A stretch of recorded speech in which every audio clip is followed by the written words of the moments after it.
Chapter 26. Bang! A thick dictionary fell on the sofa, bounced up, and fell. Kiki, who was sitting in the baby stroller, was so shocked that she nodded her head and looked at the culprit with her mouth wide open. Poplar Fruit was now in high spirits. He jumped onto the sofa, waved his arms and shouted, "Finally finished!" Chi-Chi didn't know that his impassioned voice and exaggerated actions seemed to be reprimanding her in Chi-Chi's eyes. She shrank back into the car and pursed her lips. Then, she burst into wails and tears the size of beans rolled out of her eyes like a string of pearls.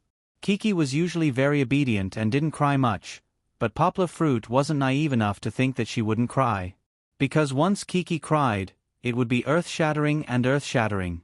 It was hard to believe that such a huge amount of energy could erupt from her small body. Poplar Fruit's arms were still waving in the air when he was frightened by Kiki's crying. "Hey! My little princess, what's wrong?" He quickly picked up Kiki from the baby stroller. Poplar Fruit softly coaxed her and rocked her in his arms. When he picked her up just now, Kiki's loud crying almost broke his eardrums. Under her father's comforting, Kiki's storm finally turned into a gentle breeze and drizzle. She just lay in her father's arms and sobbed slightly. Her little mouth was closed, and she looked very wronged. Dong dong dong. Poplar Fruit opened the door.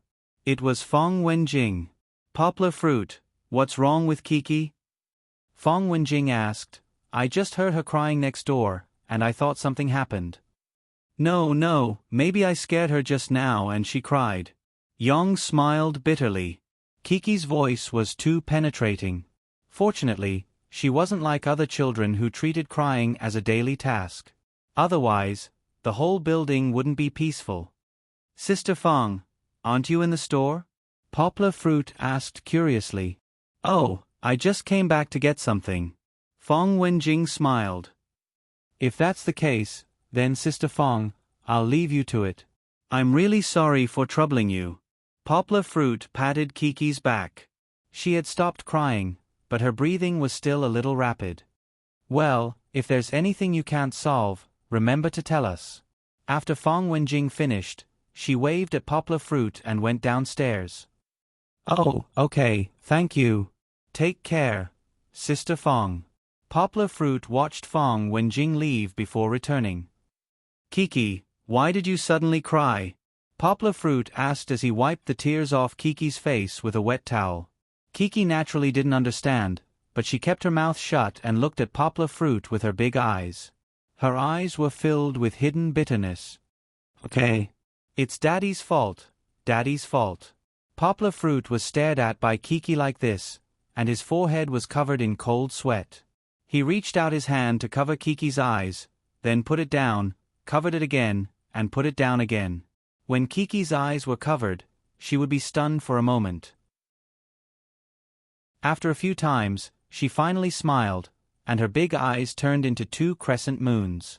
"Baby, do you know? Daddy memorized a thick dictionary." Poplar Fruit said proudly, "Tens of thousands of words." After spending nearly 20 days, he finally finished reading the Oxford Advanced English-Chinese Dictionary. He didn't just read it, he really memorized it. The current Poplar Fruit, as long as it wasn't some special industry jargon, it could be said that there were no words that could stump him. One must know that if one wanted to read some English articles or reports, one's vocabulary would be about 6,000 words. If one studied abroad, TOEFL and GRE would be 8,000 to 10,000 words. Native speakers were people whose mother tongue was English. For example, Americans, their vocabulary was usually in the range of 20 to 30,000 words. Shakespeare, for example, had written so many works in his life that he had a vocabulary of over 20,000 words. Of course, there were many Old English words in his works, but that didn't stop us from counting. The dictionary that Poplar Fruit memorized actually contained more than 180,000 words and phrases. Although many of the words were not commonly used and were hard to come by, think about how Poplar Fruit was sitting on 180,000 words.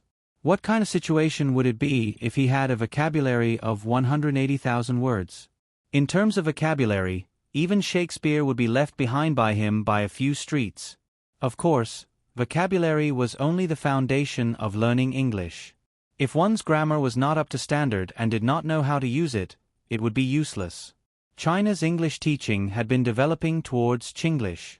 Not to mention junior high and senior high school students, even university students' English articles did not conform to English logic. Chinese people would feel that their writing was brilliant, but foreigners who used English as their mother tongue would feel awkward when they read it. The reason was that the grammar teaching was not up to standard. One generation would harm the next generation. So, before this, Poplar Fruit had been learning grammar again. He also carefully studied some American literature, reports, and technical documents to learn how to use their words.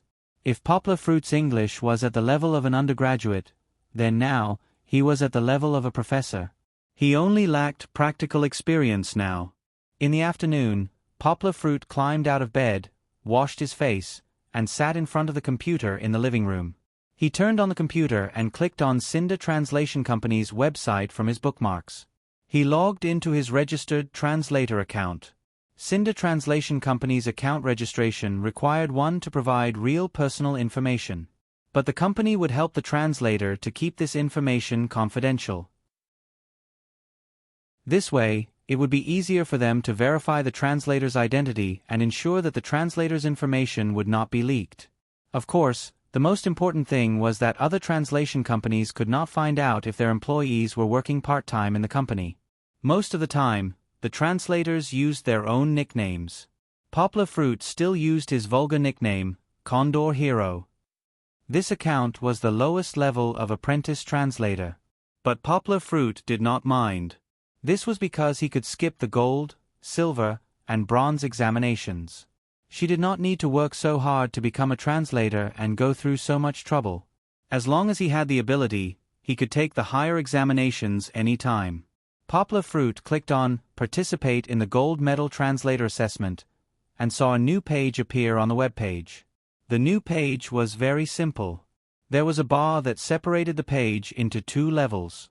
The top level was the article they had given, and the bottom was a text box to enter the translation. There was also a red countdown timer on the top right corner. There were 2 questions in the assessment. Translate a 500-word Chinese article and a 500-word English article. The total time limit was 2 hours. The assessment did not prohibit the translator from doing anything else. That meant the translator was allowed to use a dictionary or Google Translate. But it was impossible to use Google Translate to reach the level of a gold medal translator. The Chinese article was a technical document for the chemical industry. There were no special technical terms. The basic inorganic compounds could be found in the Oxford Dictionary. This was too easy for Poplar Fruit. There was nothing much to say about the technical document translation. It could be said that it was a word-for-word translation. It ensured that there were no mistakes in the translation process, and it was easy to read. Yang Guo translated this technical document. Basically, after reading it, she memorized it in her heart. Her hands kept tapping on the keyboard. She didn't need any drafts. Very quickly, she finished reading it. It didn't even take 15 minutes. The English article was a literary document. Poplar Fruit was much more cautious when reading it. Most of the time, the meaning of a literary work would not just stop at the surface. There would be many hidden meanings between the lines. Some were figurative meanings, while others were rhetorical meanings similar to irony. Poplar Fruit read it once, and then tried to figure it out twice in his mind. Only then did he truly understand the meaning of this document. As expected, the test to become a gold medal interpreter was not that simple. There was an untranslatable sentence trap. Untranslatability is generally divided into linguistic and cultural untranslatability. The former is like Chinese poetry. The changes in our tone cannot be translated, and others can feel it through another language. For another example, there is a couplet in China, 8 kings of the Pipa, Qin and Se, the king is above, for little demons, ghosts and ghosts invade the borders. Such a wonderful correspondence obtained through disassembling words could not be reflected in other words at all. The latter is reflected in the culture-loaded words. Culture-loaded words refer to words that contain rich social and cultural meanings beyond the original meaning or conceptual meaning. Concepts may seem abstract and difficult to understand, but it is easy to understand with a few examples. For example, the archway is a traditional ancient building unique to China. There is no similar building in other countries, let alone the corresponding English word. Therefore, this caused an untranslatable phenomenon in culture. Therefore, its English translation is the Chinese pinyin Pai Lu building. For example, in Chinese, the status of a dog was very low. For example, bad friends, adulterous couple, and so on, the meanings of dogs were relatively lowly.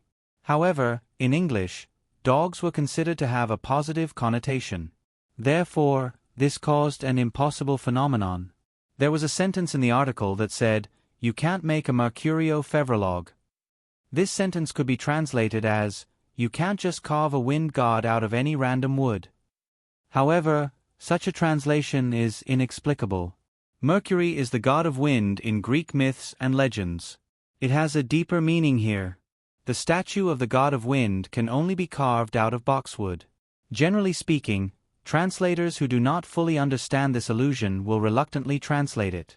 Translators who understand this allusion will be helpless when faced with such an untranslatable phenomenon. The simplest and most crude way is to choose the method of adding notes in brackets to explain it. Poplar Fruit smiled slightly. This kind of question is challenging. Only now did he feel that the blood in his heart had been stimulated. Untranslatability is an insurmountable mountain, but Poplar Fruit likes to face difficulties head-on. After searching in his mind, Poplar Fruit found an allusion to an immortal in Chinese myths and legends. The meaning was very similar, so he used this allusion to replace the metaphor in the original text. Although the content of the metaphor had been changed, the meaning of Yu Yi's words remained intact. This method is called borrowing translation. It uses the functional equivalence theory of the American translator Eugene Nida. There is no need to pursue formal consistency, but the goal is to allow the reader to obtain an equivalent feeling from the original text. Of course, this theory is also mixed, and it is not easy to grasp. Poplar Fruit agrees with this theory. Using the most appropriate and natural language to reproduce the information of the original text, as long as one has a deep enough understanding of the cultural background of the two languages, one can make a commendable translation. In his opinion, this theory pursues the highest level of translation that Yen Fu said, sincerity, expressiveness, and elegance. With a draft in mind, Poplar Fruit typed out the translation. This time, the English-Chinese literary translation took about 30 minutes. After reading it twice and checking that there were no errors, Poplar Fruit chose to submit it an hour early.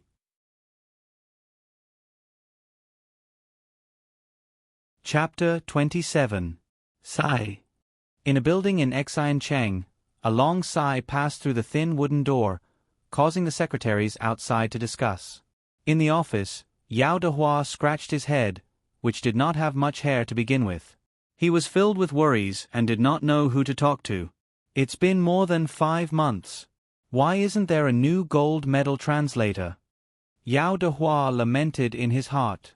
Yao Dehua was the deputy general manager of Cinda Translation Company, and the general manager was his brother. 10 years ago, he and his brother volunteered to open up the translation market. Under the circumstances where no one was optimistic about it, he relied on his own ingenuity to carve out a bloody path and made Xinda Translation Company sit firmly on the top spot in the translation industry in South China. However, in the past 2 years, there had been a bottleneck in the development of translation. This bottleneck did not mean that there was a problem with the company's strategy, but that there were not enough gold medal translators. Due to the development in the past few years, Cinda had recruited almost all the excellent translators in South China, and the quality of their translations was generally higher than other small companies. Therefore, many customers from outside of South China came to visit them. This led to another problem. The other ranks were still manageable, but when it came to gold medal interpreters, it was like there was too much porridge and not enough monks. There were often a lot of gold medal assignments, but the gold medal translators could not complete them. The academic atmosphere now was too utilitarian and too impatient. Too many young people were gradually lost and came out to wander around after learning half a bucket of knowledge. Moreover, the language profession was no longer as popular as it was 10 years ago, and there was a shortage of talents in the field of translation. In the past 2 years, there were only 2 new gold medal translators last year, and they were promoted in the first half of the year. There were no new gold medal translators in the second half of the year. Yao Dehua's brother had discussed with him before the new year about whether to lower the standards for the gold medal translators and let some good silver medal translators replace them. Yao Dehua understood that this method could solve the urgent problem, but it would have a negative impact on the development of the translation market, and the impact would be far-reaching. One had to know that if silver medal translators were to do the work of gold medal translators, the quality would definitely not pass. In the long run, it would affect the company's reputation, and that would lead to a decrease in quality customers, which would then affect the translator's income. It was an endless cycle. To solve this problem, there were only 2 ways: to expand the translators in other regions or to train their own gold medal translators. The company had always been doing the latter, but the results were not obvious. To be honest, translation still depended on personal practice, and the teachers could only teach them the basics. The former was indeed a good idea, but it wasn't so easy. Yao Dehua had been laying out his plans. His stall had to be spread out slowly. If he made a big move, it would cause the local big companies to join forces to resist. Yao Dehua said bitterly in his heart, "Give me another half a year. Half a year is enough." However, when Yao Dehua discussed with his brother at the beginning of the year, he made a military promise that if there was no gold medal interpreter by June this year, he could no longer stop his brother from interfering. At that time, the standard of a gold medal interpreter would drop, and it would be difficult to bring it back up again. Could it be that more than 10 years of hard work was going to go down the drain? Dong dong. Someone knocked on the door.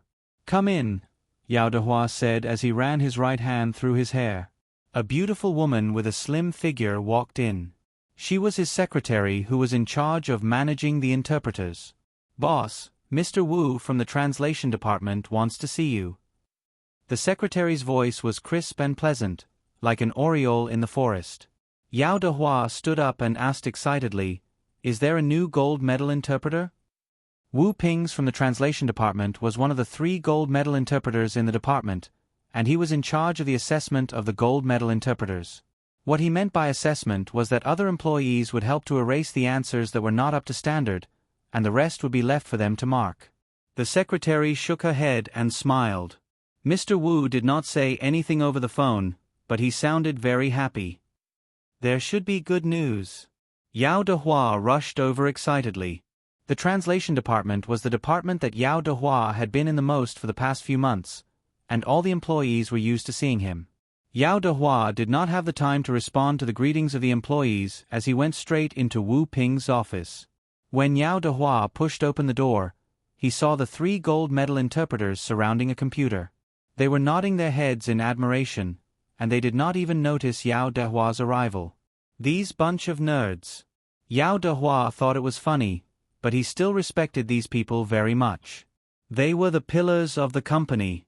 "Mr. Wu," Yao Dehua knocked on the table and smiled. "You called me here, what good news do you have?" A middle-aged man in his 50s with silver-framed glasses looked up and nodded at Yao Dehua with a smile. "Mr. Yao, aren't you always urging me to get gold medal interpreters? Well, we have a new gold medal interpreter today."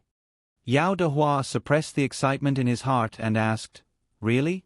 Did you check his information? Did you confirm that he's a new gold medal interpreter?" Wu Pings nodded and said, "Yes, it's a new gold medal interpreter. I looked at his information in the background, and he has never registered with us before. And this gold medal interpreter is very good." Someone next to him could not help but say, "Not only did he complete the assessment an hour earlier, but the quality of the translation he submitted was also very high. We're all impressed by his standard." Another gold medal interpreter also praised, "That's right. We can do it if he's fast, and we can do it if he's good. But to do it so fast and so well, he's really too good." Wu Pings added, "Also, you might not believe me, but this interpreter is from Yongqing, and he's not even 30 years old." Yao Dehua frowned and asked, "He's so young? Could it be that an expert used his information to register?" "I don't think so. According to my understanding, There are less than 5 people in South China who can do this. We don't have such talents in our company. These are all well-known translators who work with publishing houses and do their studies in university. They won't lower themselves to do such a thing. Furthermore, boss, why do you care if he's an imposter? We're in urgent need of gold medal interpreters. As long as he can do his job, it's fine even if he's an expert. Wu Ping's analyzed. That's right. Yao Dehua nodded inwardly. No matter what kind of person he is, it's fine as long as he's a gold medal interpreter. Yao Dehua slammed his right fist on his left palm and said in high spirits, "Since that's the case, let's see how well he's doing. If it's like what you said, he can do it quickly and well, we might as well give him some urgent missions with high prices.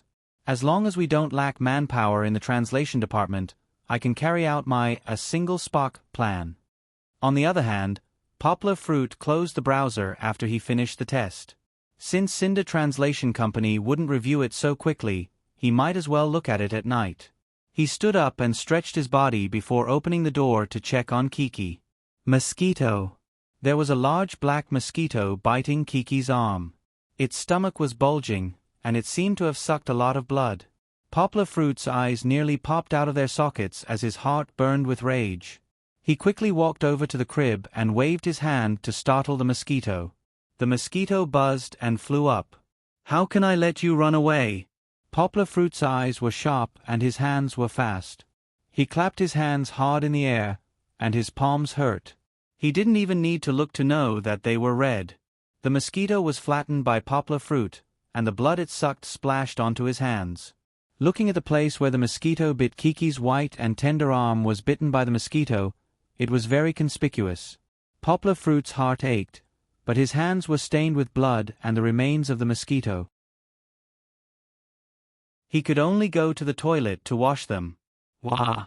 Ah! Ah! After washing his hands in the toilet, Poplar Fruit heard Kiki's loud cries as he was wiping the water on a towel. Damn it! Poplar Fruit cursed the mosquito and ran back to the room. Kiki was writhing on the bed and crying. Her right hand wanted to scratch her left arm. "You can't scratch." Poplar Fruit hurriedly carried Kiki out and didn't let her scratch. Kiki still had some fingernails. If she scratched them, it might cause an infection. Kiki kept writhing, and her cries became louder and louder. It seemed that it was too itchy. Poplar Fruit hugged her and shook her with heartache. He blew a cool breeze to the red packet on her arm. But Kiki's cries didn't stop. This method didn't work. Poplar Fruit only had to carry her into the toilet. He picked up Kiki's small hand towel, dipped it in cold water, and gently touched the red packet. He didn't dare to wipe it. He was worried that he would scratch the red packet if he used too much strength. The icy cold water temporarily alleviated the itchy and painful feeling. Chi-Chi felt a little better, and her cries and shouts quieted down a little. Poplar Fruit looked at her tearful appearance. She was so pitiful. But the good times didn't last long. The painful and itchy feeling was like gangrene attached to the bone. Kiki began a new round of crying and struggling. Poplar Fruit had to hold her with one hand and clamp her right hand with his arm. He took out his phone with the other hand and called Lu Suchin. "Poplar Fruit, what's going on over there? What's wrong with Kiki?" As soon as the phone was connected, Lu Suchin heard Kiki's cries coming from the phone. She anxiously asked, "Godmother, Kiki was bitten by a mosquito. Now she's itchy. Do you know how to stop her itch? Why don't you put a mosquito net on Kiki? Really, is there a father like you? You're so careless." Lu Suchin scolded him. "Godmother, I know I'm wrong. The most important thing now is to help Kiki stop her itch. Hurry up and give me some advice." Poplar Fruit said anxiously. Kiki had been crying for more than 10 minutes. "Do you have baby toilet water at home?" "No, not even toilet water." "Is cooling oil okay?" Poplar Fruit opened the cabinet and found a small red round box. It was cooling oil that he bought last year.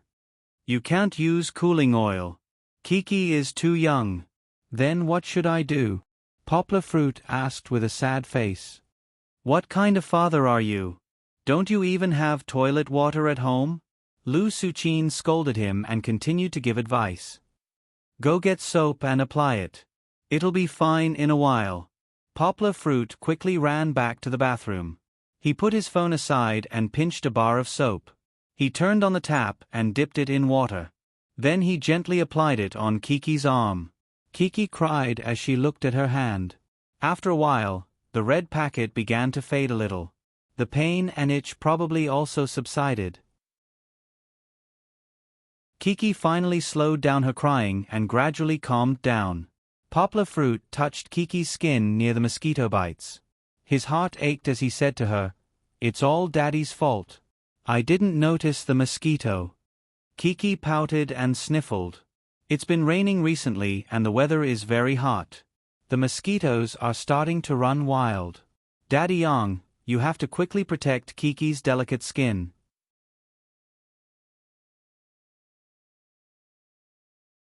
Chapter 28. After an early dinner, Poplar Fruit went out with Kiki in his arms. Although the afterglow of the evening had faded, the summer heat was still steaming on the asphalt path in the residential area. The pedestrians on the road were faint. It was time for families to sit at the table and enjoy a sweet dinner. Even the cicadas that had been clamoring all day stopped to rest. They took a taxi to the large children's store from last time. As soon as they entered, the cool air hit them in the face. The lights in the store were bright, and the temperature of the air conditioner was moderate.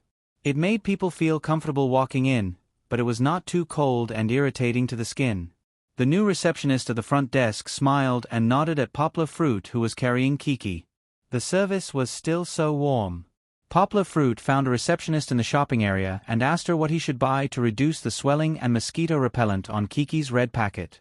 "Sir, the baby floral water and baby golden water are very good. You can sprinkle a little for a few hours and no mosquitoes will dare to come close," the receptionist said with a smile. "Baby golden water?" Yang thought for a moment and said with a smile, "Is it the golden water baby in the TV series that says, 'Bathe, bathe, bathe, bathe, the golden water baby'?" "Yes, that's it." The receptionist saw Poplar Fruit humming the brainwashing commercial song and couldn't help but laugh. "Is this really that good?" Poplar Fruit picked up a bottle of baby golden water and asked doubtfully. "Yes, baby golden water can prevent mosquitoes, and it can also relieve itchiness. Moreover, this product is made of Chinese herbs, so it has a better mosquito repellent effect. It doesn't contain any irritating ingredients, and it's easy to volatilize. It's not like the cooling oil, which can easily be touched by the baby's eyes or mouth.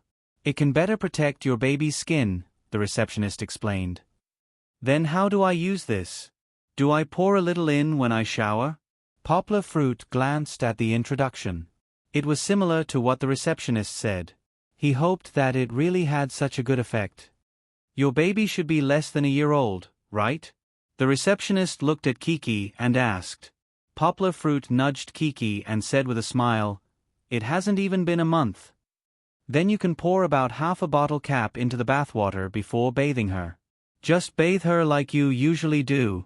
She won't have to worry about being bitten by mosquitoes for 3 to 4 hours after the bath. You can also rub some baby golden water on the areas that aren't covered by clothes. If she is bitten by a mosquito or has heat rash, you can also apply some for her. But because your baby is too young, you have to dilute it before it turns 1 year old. You probably have to put 1 or 2 drops of baby golden water on it, then dilute it with half a bottle of water," the waiter patiently explained to Poplar Fruit. Poplar Fruit felt that it was not bad, so he took a bottle and put it in the shopping cart. He would try it first. If the effect was good, he would buy it after using it. Pushing the cart to the place where mosquito nets were sold, Poplar Fruit once again felt that human intelligence was really amazing. How could they think of so many tricks? Poplar Fruit's own mosquito net was the most common kind. The 4 corners of the net were hung on the bed frame, and he could put them away when he wasn't using them. The mosquito nets in front of him were rectangular in shape, inverted semicircular in shape like a Mongolian yurt, and arched in shape. There were steel frames that could be folded like a tent, balloons that could be filled when used, and bamboo strips. There were dozens of different mosquito nets, and none of them were the same.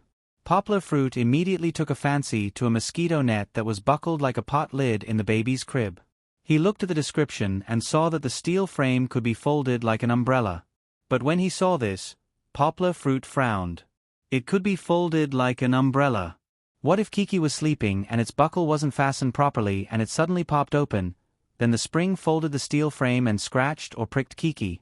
Shaking his head, Poplar Fruit looked at other mosquito nets. Safety first. After searching for a while, he finally saw a beautiful and safe mosquito net. The frame of this mosquito net was a combination of a floor-to-ceiling and a clamp. The floor-to-ceiling part was a square metal plate to ensure that the center of gravity of the frame wouldn't shift and become unstable. In the middle of the frame, there was an adjustable anti-slip clamp that could be clamped to the guardrail of the crib.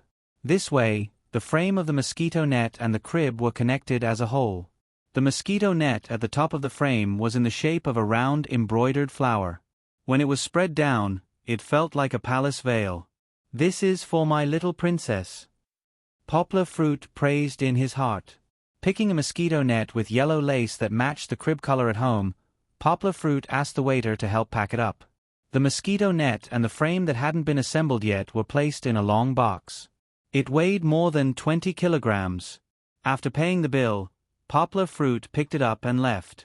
His relaxed look stunned the waiter. Now that he had increased his strength, he didn't feel tired carrying Kiki in one hand and things in the other. Walking out of the door, Poplar Fruit thought for a while. It was inconvenient to take the subway or bus like this, so he might as well take a taxi. So he walked to the side of the street and waited for the taxi to arrive. The road was full of traffic.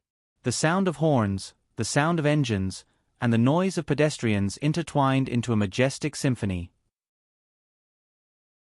The flashing of the red streetlights, the fleeting of the car lights, and the bright lights of the high-rise buildings made people feel the bustling and noisy city. Poplar Fruit felt a movement in his trouser pocket. He didn't know who was calling. Now that both of his hands were busy, what should he do? Fortunately, Poplar Fruit was strong. Using the middle finger, ring finger, and little finger of his left hand, he barely hooked the strap.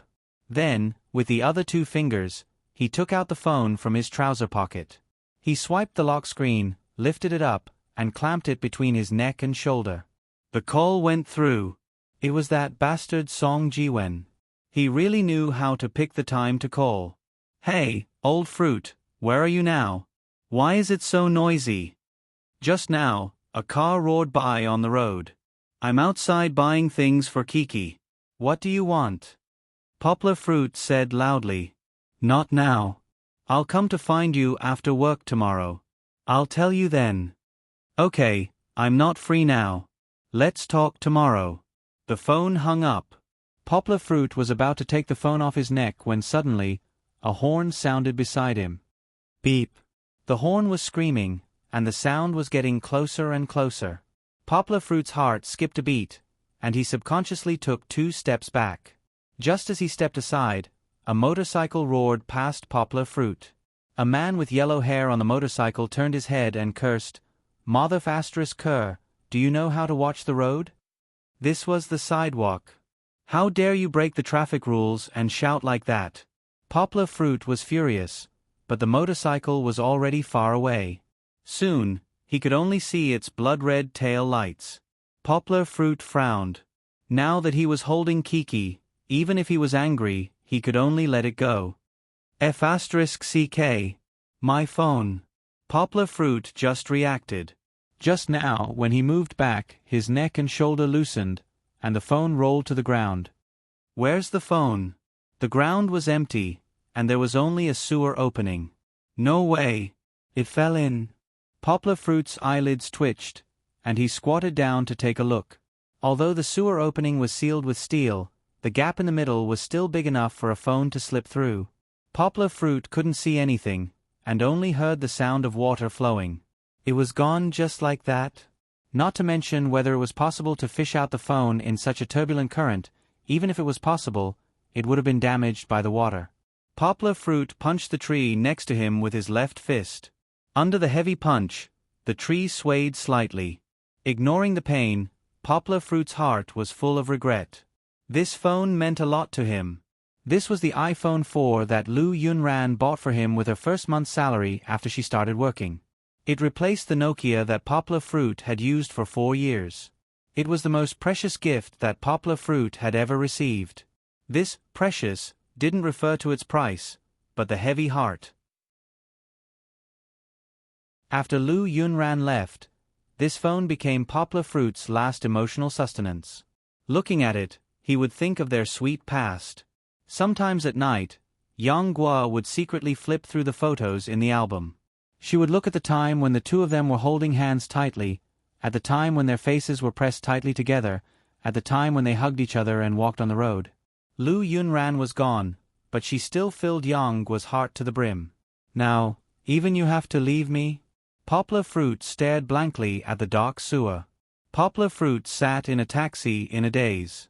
When he got home, he hugged the sleeping Kiki and sat on the bed. His heart was empty. Lu Yunran's beautiful figure seemed to appear in the night sky before his eyes, but she only looked back once before gradually disappearing into the distance. Just like the love between them, it was already so ethereal that it could no longer be grasped. Buzz, buzz. The sound of mosquitoes flapping their wings pierced through the void and entered Poplar Fruit's ears. Mosquitoes again. Poplar Fruit woke up from his daze, and his eyes glowed again. He chased away a few and killed a few, but now, Kiki was like a piece of meat that attracted mosquitoes one after another. He had to set up a mosquito net for Kiki.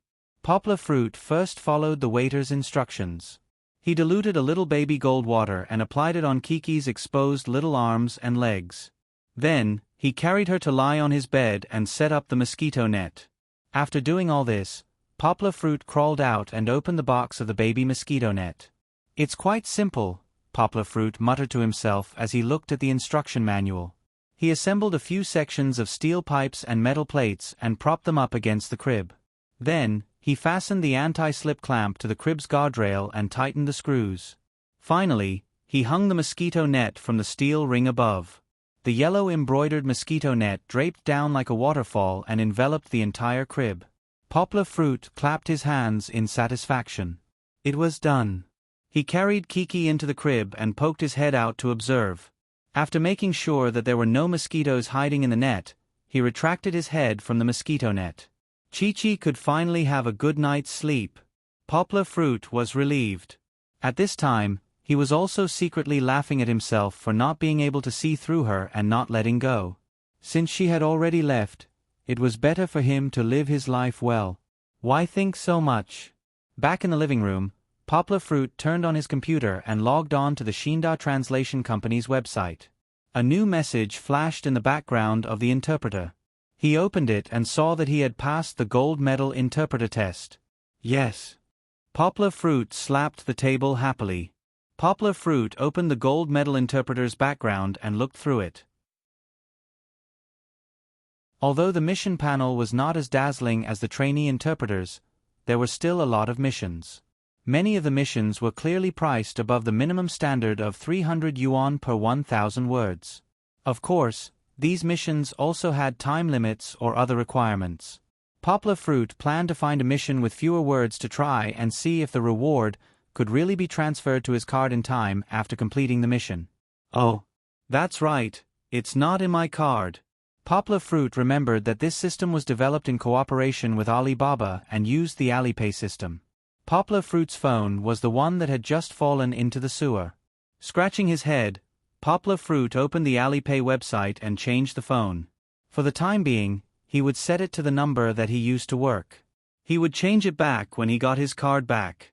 Poplar Fruit took out the phone from the drawer. This phone that no one would pick up if it was thrown on the street used to call clients. He did not expect it to be used in an emergency. He smiled bitterly and shook his head. The night was getting darker and darker. Many people had already climbed into bed and gone to sleep. Poplar Fruit started his first job since he resigned under the pale yellow light of the table lamp. The living room was completely silent. Only the sound of tapping on the keyboard could be heard. It was never too late to earn money for milk powder, right?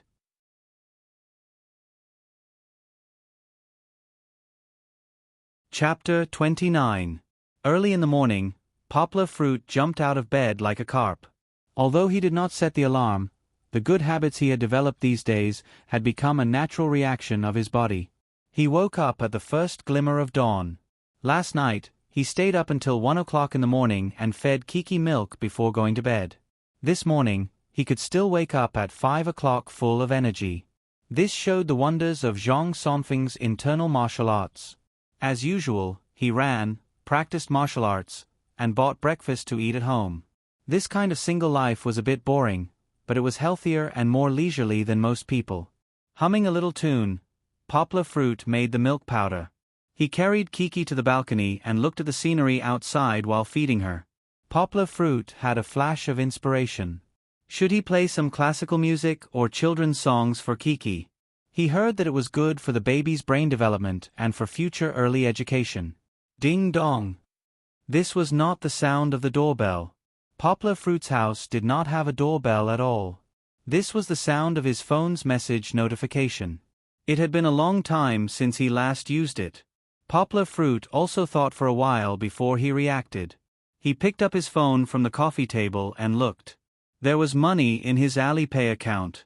There was an extra 700 yuan. Yesterday, he translated more than 2,500 words. After deducting the commission, this was the amount. Looking at the time, it was a little over 9 o'clock. If he went to work at 8 o'clock, it seemed that Xinda Translation Company's efficiency was quite high. Poplar Fruit nodded with satisfaction. He did not know that Xinda Translation Company's bounty was usually settled within 2 working days. The reason why Poplar Fruit could get it so quickly was because of his translation yesterday. The speed and quality of his translation once again proved his ability. When Yao Dehua arrived at the company today and heard Wu Ping's report, he was very happy. He specially instructed the finance department to treat Poplar Fruit specially. Otherwise, he might not have received the money today. The remuneration for translation work was calculated based on the interest rate of remuneration for services.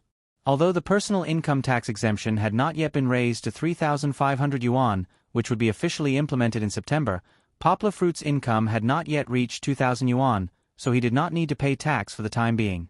Of course, based on Poplar Fruit's efficiency, his monthly income would definitely exceed the tax exemption limit. At that time, the Xinda Translation Company would automatically deduct the tax from his bounty. These were all stated in the electronic contract. Finally, there was an income. Poplar Fruit was overjoyed. Since his resignation, he had been under a lot of pressure.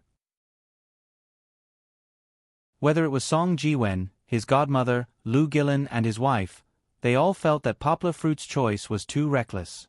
No one was optimistic about him. Moreover, he and Kiki had spent a lot of money these days. This money was deducted from their previous savings. How could he not feel anxious when he saw that his savings were slowly decreasing? Hard work paid off.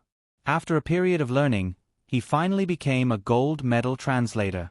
He also finally received his first bucket of gold after his resignation. Although it was only 700 yuan, Poplar Fruit was very confident that he could let everyone see that his choice was correct. Not only could he earn money, but he could also earn more than before. After feeding Kiki, Poplar Fruit let her sit in the baby stroller. Kissing her milky little face, Poplar Fruit smiled and said, "Kiki, accompany Daddy to work, okay?" The baby stroller was parked on the right side of Poplar Fruit.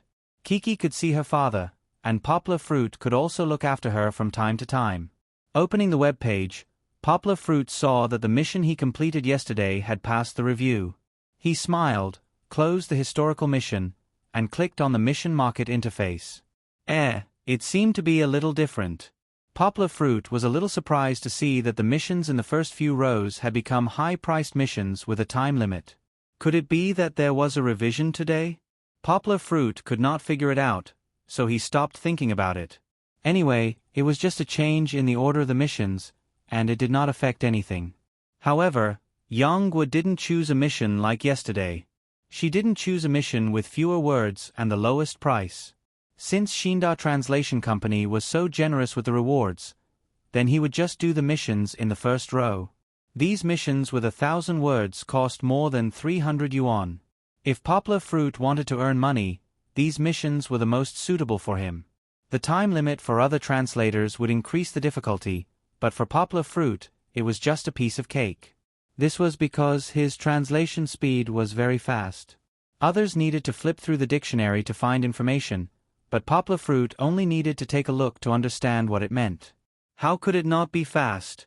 The first mission was a technical company that urgently needed to translate a manual. It was probably going to participate in some exhibition. Poplar Fruit used to work in a trading company, so he knew the ropes. 5,000 words, and a huge price of 3,000 yuan. This was 600 yuan for 1,000 words. It was a full flip. But when the mission was issued, no one dared to accept it. Because the 5,000 words were required to be submitted by 10 o'clock tonight. No one thought that they could complete a 5,000 words Chinese translation in just 10 hours. Yao Dehua was also scratching his head in the translation department. His 3 top translators were sitting in front of him.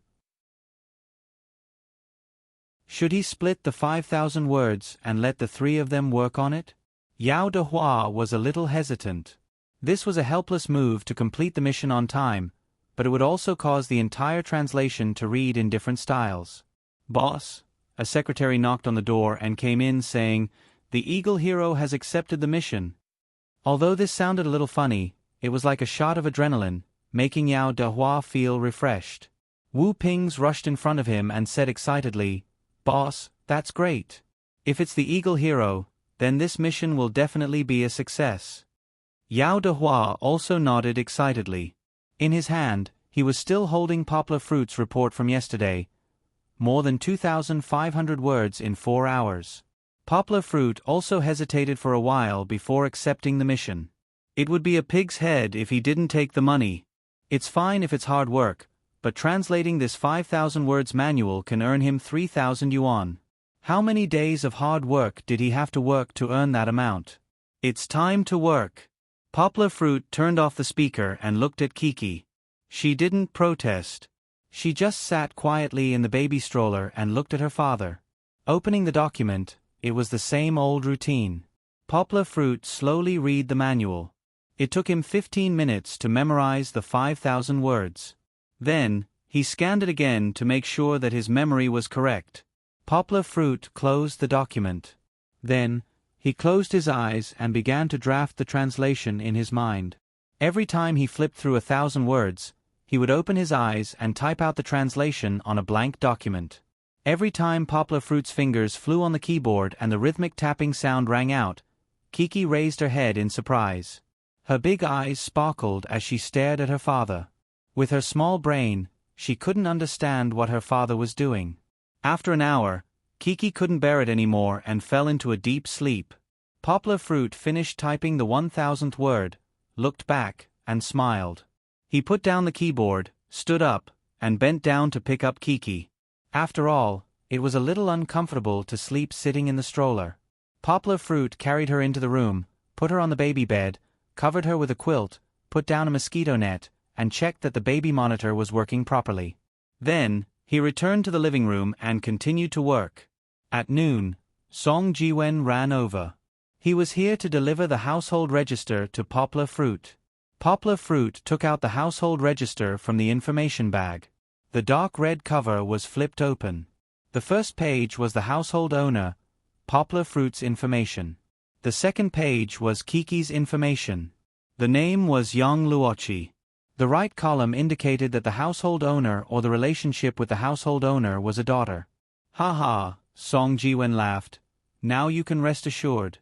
Your daughter is officially under your name." Poplar Fruit smiled happily. "Alright, Lao Gua, why is your phone always turned off?"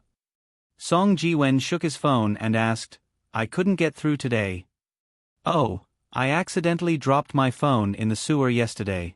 You can call my number 139x times x times x for now. I'll buy a new phone and get my old number back," Poplar Fruit said without looking up. "You're so unlucky? Then hurry up and get it back. Otherwise, if my godmother calls you, you won't be able to answer." Song Jiwen said casually. "Ha." Poplar Fruit raised his head in confusion and asked, My mom called me. Why do you care about this? Song Ji-wen realized that he had spilled the beans. He stammered, "No, I just said it casually." He was the worst at lying. Poplar Fruit could tell at a glance. Poplar Fruit frowned, stared at his eyes and asked, "No, you're lying. Wait, you didn't tell my mom about Kiki, did you?" "Oh." Song Ji-wen couldn't make up an excuse. He closed his eyes and said, "My mom asked me to call her." "You called me yesterday to tell me about this?" Poplar Fruit asked. Yes. Song Ji-wen nodded and said, "I wanted to tell you yesterday, but my mom forced me to call her early this morning." "My mom knows." Poplar Fruit felt that his head was a little big. He wasn't mentally prepared. Song Ji-wen secretly looked at Poplar Fruit's expression. He didn't look angry. He said tentatively, "My mom said that if you don't dare to say it, then we'll say it for you. You don't have to be so hesitant. Actually, I think my mom is right. A mother doesn't despise her son for being poor, and a son doesn't despise his mother for being ugly. No matter how hard it is for you now, my godmother can understand you. Also, think about it. Kiki is going to be 1 month old in a few days. How nice would it be for the whole family to gather together and live such a happy life for her?" "I know." Poplar Fruit rubbed his face with both hands and said, "Since you said it, then say it. Anyway, I have to face it. I'll buy a mobile phone and get a new card in the afternoon. Do you have enough money?" Song Ji-wen took out his wallet and said, "If not, I still have some here." Poplar Fruit looked at Song Ji-wen strangely. He was moved and said, "I have money. Do you still think that I don't have any income now? You don't have to pretend. We're brothers, after all. You don't dare to spend my money?" Poplar Fruit stood up and walked to the computer. He opened the Alipay page and waved to Song Ji-wen, saying, "Come and see." He pointed to his morning income and said, "See? This is the money I earned last night." "So much in one night," Song Ji-wen said in surprise. "You didn't go to work in Guan City, did you?" Poplar Fruit punched him and said with a smile, "I won't go even if you go. This is the payment for translating. I've told you before. Look at this." Poplar Fruit opened the document that he was going to translate today and said, "After you finish reading these 5,000 words, you'll get 3,000 yuan. This is too difficult." Song Ji-wen looked at the document as if he was reading a book from heaven. "Now you know how good I am. You were afraid that I didn't have money, haha." Poplar Fruit laughed. "Well, I was worried for nothing. Then you work hard. Come on. I won't bother you anymore. I'll go back to work." Song Ji-wen was relieved and left. Poplar Fruit had lunch, walked around, then sat back in front of the chair and continued to work. He had read 2,000 words in 3 hours in the morning. It would take him another 4 or 5 hours to finish the work.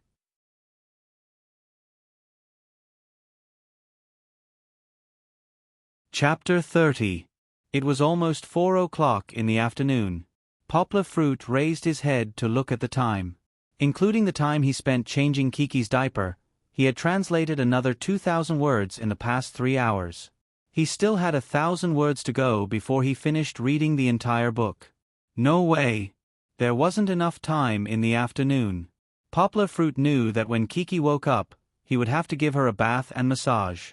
It would take a lot of time. Moreover, the Unicom business hall next to the market would close at 5 o'clock in the afternoon. If he didn't go now, he would have to wait until tomorrow. Since he wouldn't be able to finish reading the book in the afternoon, he might as well continue at night. Poplar Fruit picked up his wallet and ID card, locked the door, and walked towards the market. The business hall wasn't big, mainly because it wasn't a comprehensive business district.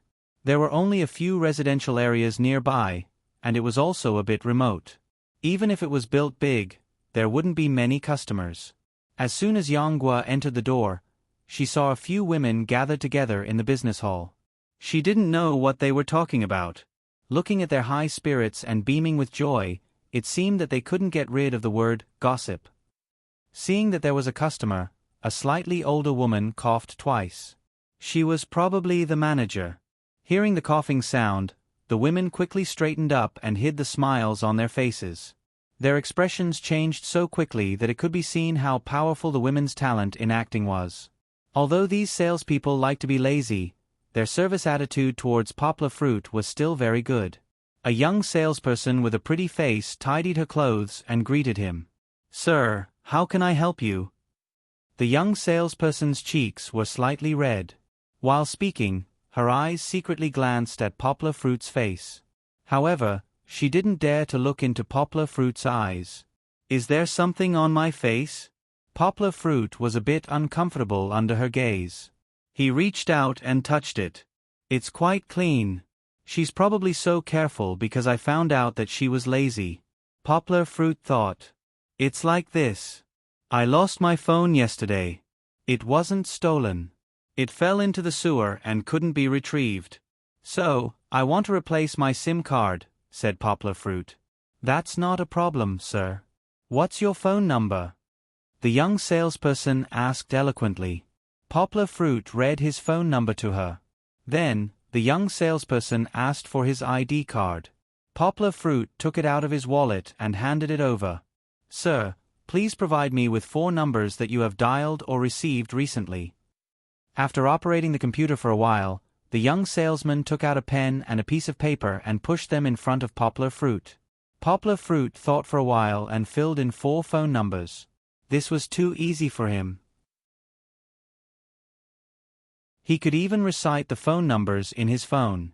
After he finished writing, Poplar Fruit noticed that the other salespeople next to him were looking at him and whispering to each other. He felt very strange and puzzled. "Okay, sir. Please pay 10 yuan as a service fee," said the young salesperson with a smile. After taking out 10 yuan and handing it over, Poplar Fruit quickly took the SIM card from a young salesperson's hand. He removed the back of his backup phone and replaced it with a new SIM card. As soon as he turned on the phone, several text messages came in. The ding-dong sound was endless. Poplar Fruit smiled awkwardly at the young salesperson. Her face turned even redder. After applying for the SIM card, Poplar Fruit walked out of the store. However, he could vaguely hear the excited voices of the women in the store. "He's so tall and handsome. Didn't you notice that his skin is super good? Yes, yes, yes. Xiao Xiao, you look too smitten. Hold it in. Ha ha." This group of women, he had just left and they couldn't wait to gossip again. Poplar Fruit shook his head and walked to the market. There were still some vegetables at home that he bought in the morning. After buying a piece of pork and a few fresh eggs, Poplar Fruit went home. He couldn't stay outside for too long. Kiki could wake up at any time. When he got home, Poplar Fruit first called his mother. There were more than 10 missed calls from his mother today. If he didn't call back, he didn't know how anxious his mother would be. "Hello, Fruit, is that you?" As soon as the call connected, Poplar Fruit didn't have time to speak before his mother's familiar voice came through the phone. His mother sounded very anxious, but her tone was full of concern. When Poplar Fruit heard his mother's voice, he suddenly felt a lump in his throat. "Yes, Mom, it's me." "You child, such a big thing happened. Why didn't you tell your family?" "Mom, I wanted to give you a surprise," Poplar Fruit said hesitantly. "It would be strange if you were surprised. Mom raised you, so how could I not know your personality? You like to hide everything." Okay, it's all my fault. Don't be angry." Poplar Fruit apologized and carefully coaxed. "I heard from your godmother that it's a daughter. What's going on? You need to make it clear to me. Why did you suddenly bring back a daughter at such a young age?" Poplar Fruit had to briefly explain Wu Yu's matter again. "Is it your daughter? We have good intentions, but we can't be fooled by others. Why do I feel that it's a bit strange?" Poplar Fruit's mother asked worriedly. Wah. Kiki's cries came from the room. Kiki woke up. Poplar Fruit quickly said, "Mom, wait." Kiki woke up. "I'll go take a look first." The phone didn't hang up. Poplar Fruit opened the door and held the phone in his left hand. He carried Kiki with his 2 hands and then hugged her with his right hand. After a few coaxing words, Kiki stopped crying. It's my daughter, Mom. Don't worry. I've done a paternity test. It's 100% your granddaughter. But, Mom, I'm telling you. No matter what you say, I'm going to raise Kiki. Poplar Fruit frowned and said, Look at what you're saying. Didn't I remind you? She's your own flesh and blood. Do you think Mom has the heart to give her away? Our young family is a little poor, but we still have integrity. We have to be responsible for what we do. We can't shirk.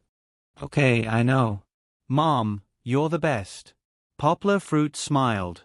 Kiki's long eyelashes were stained with a little dew from crying, but she didn't care. It seemed that she was more interested in the phone in Poplar Fruit's left hand. She stretched out her right hand and couldn't reach it. She anxiously hummed. Hearing Kiki's voice, Poplar Fruit's mother's tone became lighter. Fruit, is the baby calling? Yes. Kiki, say hello to Grandma. Poplar Fruit said to Kiki with a smile. But Kiki didn't understand and continued to call. Baby, don't mind him. Grandma will come to see you tomorrow. Poplar Fruit's mother laughed happily on the phone. Ah. Poplar Fruit was surprised. Mom, you're coming tomorrow? Yes, I've asked your sister to buy a ticket for me. It's tomorrow morning at 8 o'clock. I'll probably arrive in the afternoon. Mom, why didn't you discuss it with me? Poplar Fruit said anxiously. How could I discuss it with you? I called you and you didn't answer. But why did you suddenly come here? Aren't you going to help your sister take care of Sharo Jie? If Poplar Fruit had a third hand, he would cover his head and sigh. I'm worried that you don't know how to take care of the baby. Let's not talk about it. It's a waste of phone money. Mom, wait a minute. Which station are you getting off tomorrow? I'll pick you up. Pick me up? Do you have a car? Haha, you don't have to worry about it. My godson will pick me up. You just wait at home. After that, Poplar Fruit's mother hung up the phone. God. He didn't know anything. They had already arranged everything. Song Jiwen, this guy. Poplar Fruit wanted to call him and scold him. But he raised his phone and put it down. Forget it. Let it be. The sooner it's settled, the sooner it's over. Poplar Fruit gave Kiki a nice bath and gave her a massage. After the bath, Kiki was still very excited. She sat in the baby stroller and twisted around, trying to attract her father's attention. Poplar Fruit didn't pay attention to her. He didn't even eat and continued to translate his manual. Mom is coming. I have to show my best side in front of them and earn more money. I have to make them feel that I can live a good life.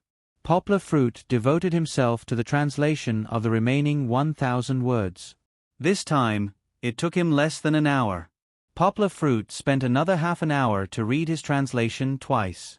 He corrected a few small mistakes. After confirming that there were no mistakes, he sent it back to Shinda Translation Company. Looking at the time, it was not even 6 o'clock yet.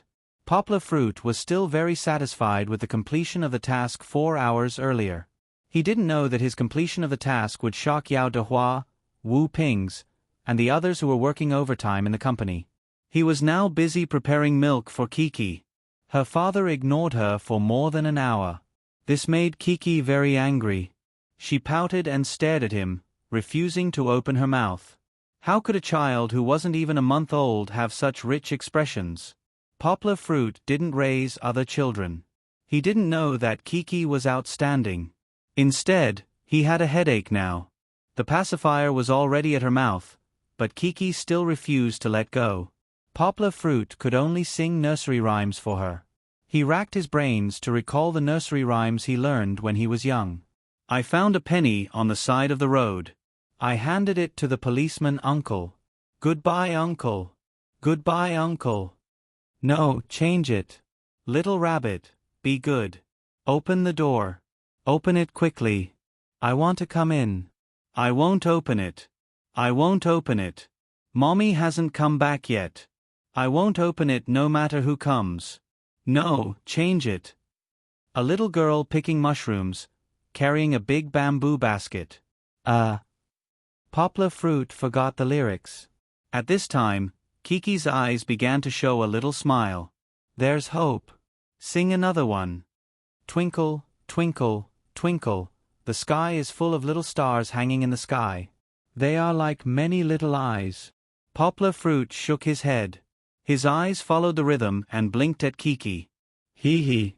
Kiki was finally amused. She didn't know if it was because of her father's singing or his expression. Her pouted mouth loosened and she laughed happily. Seeing that Kiki's face finally bloomed with a smile, Poplar Fruit was also very happy. He wasn't as happy as he was now when he earned more than 700 yuan this morning. It was said that a daughter was a father's happy fruit. This was absolutely true. After feeding Kiki, Poplar Fruit cooked some egg and pork noodles for himself. Kiki went to sleep again. Poplar Fruit took a shower and washed his clothes. He walked out of the bathroom with a frown. 2 hours had passed, and there was still no message on his phone. They didn't give him the reward. Did they already get off work? After logging into the translator platform, Poplar Fruit saw that the task he accepted today had passed the review. Since it passed the review, why didn't they give him the reward? Poplar Fruit checked his phone's inbox. There was indeed no message. What's going on? Wait. Poplar Fruit suddenly remembered that he had changed his SIM card back this afternoon. Poplar Fruit opened the Alipay website and checked his balance. It was more than 3,500 yuan. After deducting the commission and taxes, the reward for this task had already been received. Poplar Fruit patted his head. He was really stupid. How could he receive a message when the SIM card was changed? Poplar Fruit changed the SIM card back again. He had earned more than 3,000 yuan in one day. Poplar Fruit now felt that he was amazing. Although not all tasks had such a high reward, even if it was the average price, he could earn at least 2,000 yuan a day. If he worked 20 days a month, he could earn 40,000 yuan. With a monthly salary of 40,000 yuan, his annual salary would be close to 500,000 yuan. How many university students who had graduated more than a year ago could earn as much as him? After a while, Poplar Fruit came out of his fantasy. Wiping the saliva from the corner of his mouth, he opened a new task. Poplar Fruit began to work hard again. If he wanted to earn more, he had to work more.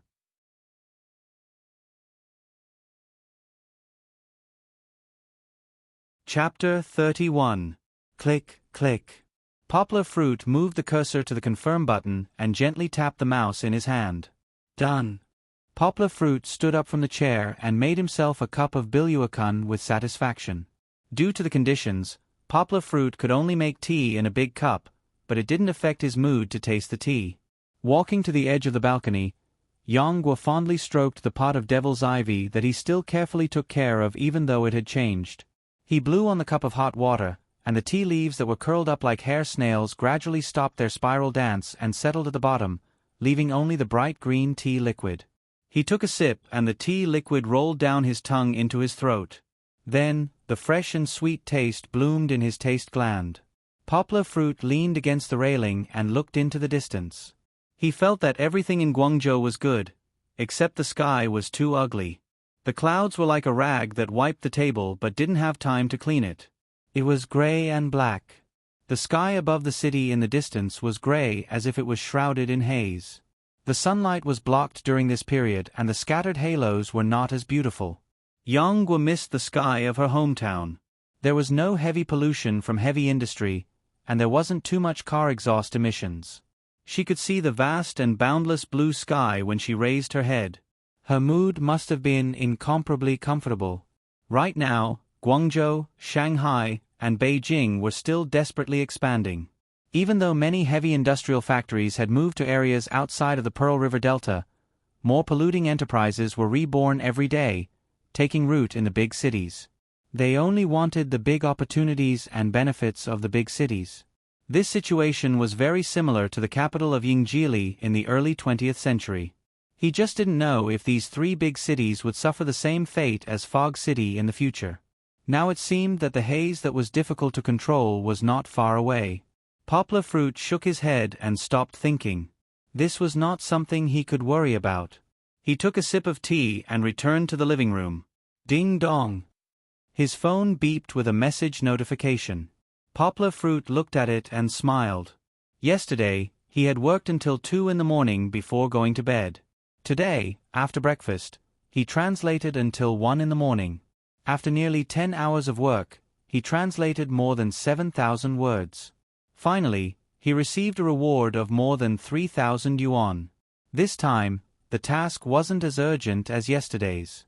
Originally, it required him to finish reading it within 2 days, so the price wasn't that high. It was only 500 yuan per 1,000 words. However, Poplar Fruit only took half a day to complete this quest. The more he did, the sooner he could move on to the next mission. Poplar Fruit had already chosen the next mission. It was another urgent mission that had just been released today. The time limit for the mission was 1 week. The reason why a week was considered an urgent task was because the client had given him a document of 100,000 words. 100,000 words. Even though it was an English translation, it was still nearly 20,000 words per day. For ordinary translators, even if they didn't eat or drink, it was still very difficult to complete. In the past, Shinda Translation Company would either ask the client to extend the time limit for such a task, or split it into multiple tasks and let multiple top translators complete it. But this time, it was a big client who was rich and imposing. He had already said that the time limit was limited and couldn't be extended. However, he also offered a high price, 800 yuan per 1,000 words. He also told Yao Dehua that if the translation was good, he would increase the price to 1,000 yuan per 1,000 words. The extra 200 yuan would go directly to the company, and there would be opportunities to continue working together in the future. Note: this price is not realistic. It is necessary for the plot and has been processed artistically. Don't worry about these details. __. Yao Dehua thought about it for a long time. If they really did it separately, it would definitely cause the translation to be mixed. In the past, there was no suitable candidate. But now, it was different. They had the Condor Hero. The translation speed was fast, and the translation was top-notch. Such a translator was simply a gold medal among gold medals, a fighter among roosters. Therefore, Yao Dehua asked the translation department to send a task invitation to Poplar Fruit. He also told Poplar Fruit that if he did a good job, the extra 20,000 yuan would be his, and the company would only take a cut. Yao Dehua understood that the generous reward would attract brave men. The company did not lack this 20,000 yuan, but if they could retain this big customer through this mission, they would have a gold mine that could be mined endlessly in the future. Poplar Fruit agreed after much consideration. If it was a literary text, Poplar Fruit would never accept it. To complete the translation of 100,000 words in a week? What a joke. It should be done in a month. This time, it was the translation of a medical report. It was also a kind of technical text. Other than some difficult terms that needed to be checked in the dictionary, it was basically not very difficult. After accepting the task, Poplar Fruit was not in a hurry to start. A translation of 100,000 words was not something that could be done in a short period of time. Sharpening the axe would not delay the work of cutting wood. Before he started writing, he began to read the document. It had to be said that reading on the computer was much worse than reading on paper. But Poplar Fruit did not have a printer, so he could only read it. This document had more than 400 pages. Even Poplar Fruit could only read about 100 pages in an hour. Then, he felt his eyes were sore and had to stand up to rest. But at this time, the phone rang. His mother had arrived. "This is where you live?" Su Jinfeng pushed open the door. Poplar Fruit and Song Jiwen were behind her, carrying bags of various sizes. "Mom, you go in first. Look, we are carrying a bunch of things." Poplar Fruit laughed. Song Jiwen carried 2 bags and said breathlessly, "Yes, godmother. Let me go in and rest for a while. I am exhausted." Poplar Fruit turned around and smiled at him. "You can't sit in the office all day. Look at me. I am carrying twice as many things as you, and I am not panting like this. Song Jiwen shook his head. He did not have the strength to refute. After entering, Song Jiwen sat on the chair in front of the computer desk. He was sweating like rain. He was self-conscious and did not directly lie down on the sofa. Su Jinfeng could not wait and asked Poplar Fruit to bring her into the bedroom. The old lady was anxious to see her granddaughter. The two of them crouched by the crib. Poplar Fruit wanted to pull up the mosquito net to let his mother have a closer look, but the old lady held his hand, afraid that mosquitoes would take the opportunity to fly in. "Oh, Fruit, how did you give birth to such a cute baby? Look, this little face looks exactly the same as when you were a child." Although her voice was low, the old lady was so happy that she spoke incoherently. Poplar Fruit covered his mouth and laughed without saying a word. At this time, Kiki's eyelids moved. It seemed that she was about to wake up. "Oh, was I too loud just now? I woke the baby up." Su Jinfeng was a little regretful. Poplar Fruit comforted her. "It's okay, Mom. She should wake up now." Chi-Chi's eyes had yet to open, and her vision was hazy. She opened her mouth, and a clear cry suddenly rang out. Poplar Fruit was not surprised. He quickly picked up Kiki from the crib, patted her back, and softly comforted her. Su Jinfeng was shocked. She said, "This child, why is her voice so loud? It's terrible when she cries." Poplar Fruit smiled and said, "Mom, it's okay. Kiki is very obedient." In her father's arms, Kiki's crying gradually stopped. However, Poplar Fruit smelled a little bad on Kiki's body. She probably pooped. Thus, he busied himself with tidying up Chi-Chi. The old lady was guarding by the side. She was worried that Poplar Fruit was clumsy and could not change the diapers. However, Poplar Fruit's brisk and steady movements immediately made her look at him in a new light. Was this still her son? Poplar Fruit had never done anything that she did not worry about since he was young. However, why was this big boy in front of her, who was methodically changing diapers, and compared to the child in her impression who could not even tie his shoelaces, like two completely different people? "Fruit, you've grown up." When the old lady said this, her tone revealed gratification and reluctance. Poplar Fruit smiled proudly.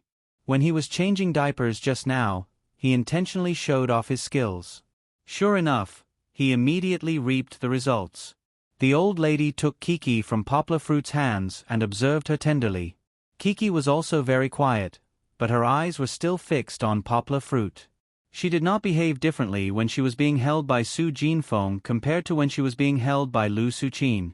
Poplar Fruit asked Song Jiwen to pour himself a drink while busily organizing the things his mother brought. "Mom, it's not easy for you to come here. Why did you bring so many melons and fruits? They sell everything here. Don't you think they're heavy?" Poplar Fruit looked at the big and small bags of pumpkins and cucumbers, as well as the big bag of peanuts still stained with wet soil, and smiled bitterly. "How can the ones bought from the market be better than those grown at home? I thought that you liked to eat them, so I brought them over. You really don't know how to be grateful. Jiwen, remember to bring some back later." The old lady said in a bad mood. "Okay, godmother, I like the pumpkins you grew the most. Shredded and cooked pumpkin rice is the best." Song Jiwen said while drooling. Poplar Fruit smiled bitterly. He was afraid that his mother would be too tired to be grateful. He shook his head and did not say much. "Hey, Fruit, stand up straight and let me see." The old lady suddenly called out. "Mom, what's wrong?" Not knowing what happened, Poplar Fruit inexplicably stood up straight. "Hey, Fruit, I haven't seen you for only a few months. How come you seem to have grown a lot taller?" A mother knows her son best. Su Jinfeng immediately saw that her son was different. "Godmother, if you didn't mention it, I really wouldn't have noticed." Song Jiwen eagerly walked over and said, "Old Gua, take off your shoes and let's compare." Poplar Fruit took off his slippers, and so did Song Jiwen. The two of them stood face to face. Song Jiwen's right palm swept across the top of his head, and then touched Poplar Fruit's nose. Damn. Old Gua, when did you become half a head taller than me? Song Jiwen said in surprise. In the past, Song Jiwen was 1.75 meters tall, which was a little taller than Poplar Fruit. But now, Poplar Fruit was actually half a head taller than him. Really? You actually grew taller? Poplar Fruit scratched his head. He guessed that it should be because of his recent cultivation, but he did not want to say it. Maybe it's because I've been exercising a little too much recently. I usually get up in the morning to exercise. Song Jiwen was a little depressed and said, You're probably 1.8 meters tall now. You're already a 23 or 24 years old demon, but you can still grow taller. Moreover, you're so tall. It's really unscientific. You're the old demon. Poplar Fruit smiled and gave him a punch. However, it was really amazing. Poplar Fruit had grown more than 6 centimeters in just a month. Moreover, it was at an age where a man's height almost stagnated. Cultivating this cultivation method did have a lot of benefits. For example, his skin was now much better. Although it was not as smooth as a girl's, it was not too far off. However, Poplar Fruit was a little worried. Growing taller was a good thing, but if he grew endlessly, it would not be good if he grew into a giant like Yao Ming. It shouldn't be. Poplar Fruit comforted himself in his heart. There was no ancient record that Zhong Sanfeng was a giant.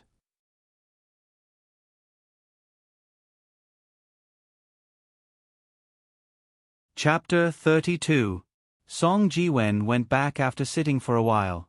Poplar Fruit packed a big bag of food for him. Anyway, Song Jiwen drove his father's car today. No matter how heavy it was, he could carry it back. Since his mother was here, there was no need for Poplar Fruit to cook. Although Su Jinfeng's cooking was not as good as Poplar Fruit's, her home-cooked dishes were very tasty. Poplar Fruit also had a good appetite. After dinner, the mother and son chatted in the living room. Fruit, are you going to continue like this? Poplar Fruit smiled and said, What do you mean by continue like this? Su Jinfeng sighed and said, I don't object to you raising your daughter, but I'm worried that you won't be able to find a wife in the future. Poplar Fruit had never told his family about Lu Yunran before, and there was no need to say it now. Poplar Fruit laughed heartily and said, Mom, there are so many women in the world. There must be one who doesn't care about Kiki's existence. What are you worried about? It's easy for you to say, but which woman is willing to be a stepmother as soon as she marries in? Do you want to marry a woman who has a family? Su Jinfeng asked. What's wrong with having a family? As long as she is willing to be good to Kiki, I will marry her. You don't know the immensity of heaven and earth now. You will know in the future. Su Jinfeng shook her head and said, I heard that you have registered your daughter's household registration? Let me see. Poplar Fruit got up and went to the desk in the bedroom to take out the file containing the household registration. He took out the household registration and handed it to Su Jinfeng. Su Jinfeng flipped through the household registration and read, Yang Luoqi, this is a good name. Did you give her? Or did the child's poor mother give her the name? Of course it was your most talented son who gave her the name. Poplar Fruit laughed. Su Jinfeng wrinkled her nose and smiled. You're just praising yourself. Poplar Fruit asked, How's the situation at home? Sharo Jie is already 2 years old, right? If you come out, can Daddy bring him here alone? Poplar Fruit also had an elder sister named Yang Ping. She got married a few years ago and gave birth to a boy. Because the two of them had to work in the city, they left the child in the village with their grandparents. It's fine at home, but I don't dare to bring it out now. Your father is alone at home. It's not a big problem. Why don't you dare to bring it out? Poplar Fruit asked in confusion. Elder sister and brother-in-law had already gotten their marriage certificate. It was not as if they had cheated on each other. What was there to worry about? Su Jinfeng said, Don't you watch the news? Recently, there's an organization that abducts and sells children in Guangdong province. They don't cheat people with candy, but they openly rob people on the street. They directly snatch children from other people's arms, stuff them into a van, and leave. Last month, there were several cases in our city. Now, the families with children in our city don't dare to bring them out. I'm just afraid that she'll be carried away on the streets. Such a big matter, and the police don't care. Poplar Fruit frowned and said, "Who said they don't care? They're like gorillas. Today they're here, tomorrow they might run to another city. We can't catch them." "Then you tell Dad to be careful. If he goes out on the street, pay attention to see if there are any strange people following him. Don't worry, we don't dare to come out now. It's safe to stay at home." Su Jinfeng laughed. "It's not a good thing to stay at home. The child is bored." Poplar Fruit shook his head. "Mom, you'd better go back early. I'm worried about Dad being alone at home." "There's no hurry. This time, I originally planned to help you take care of the child, but looking at your situation, you're taking good care of her. I won't worry about it. I plan to leave after my granddaughter is 1 month old."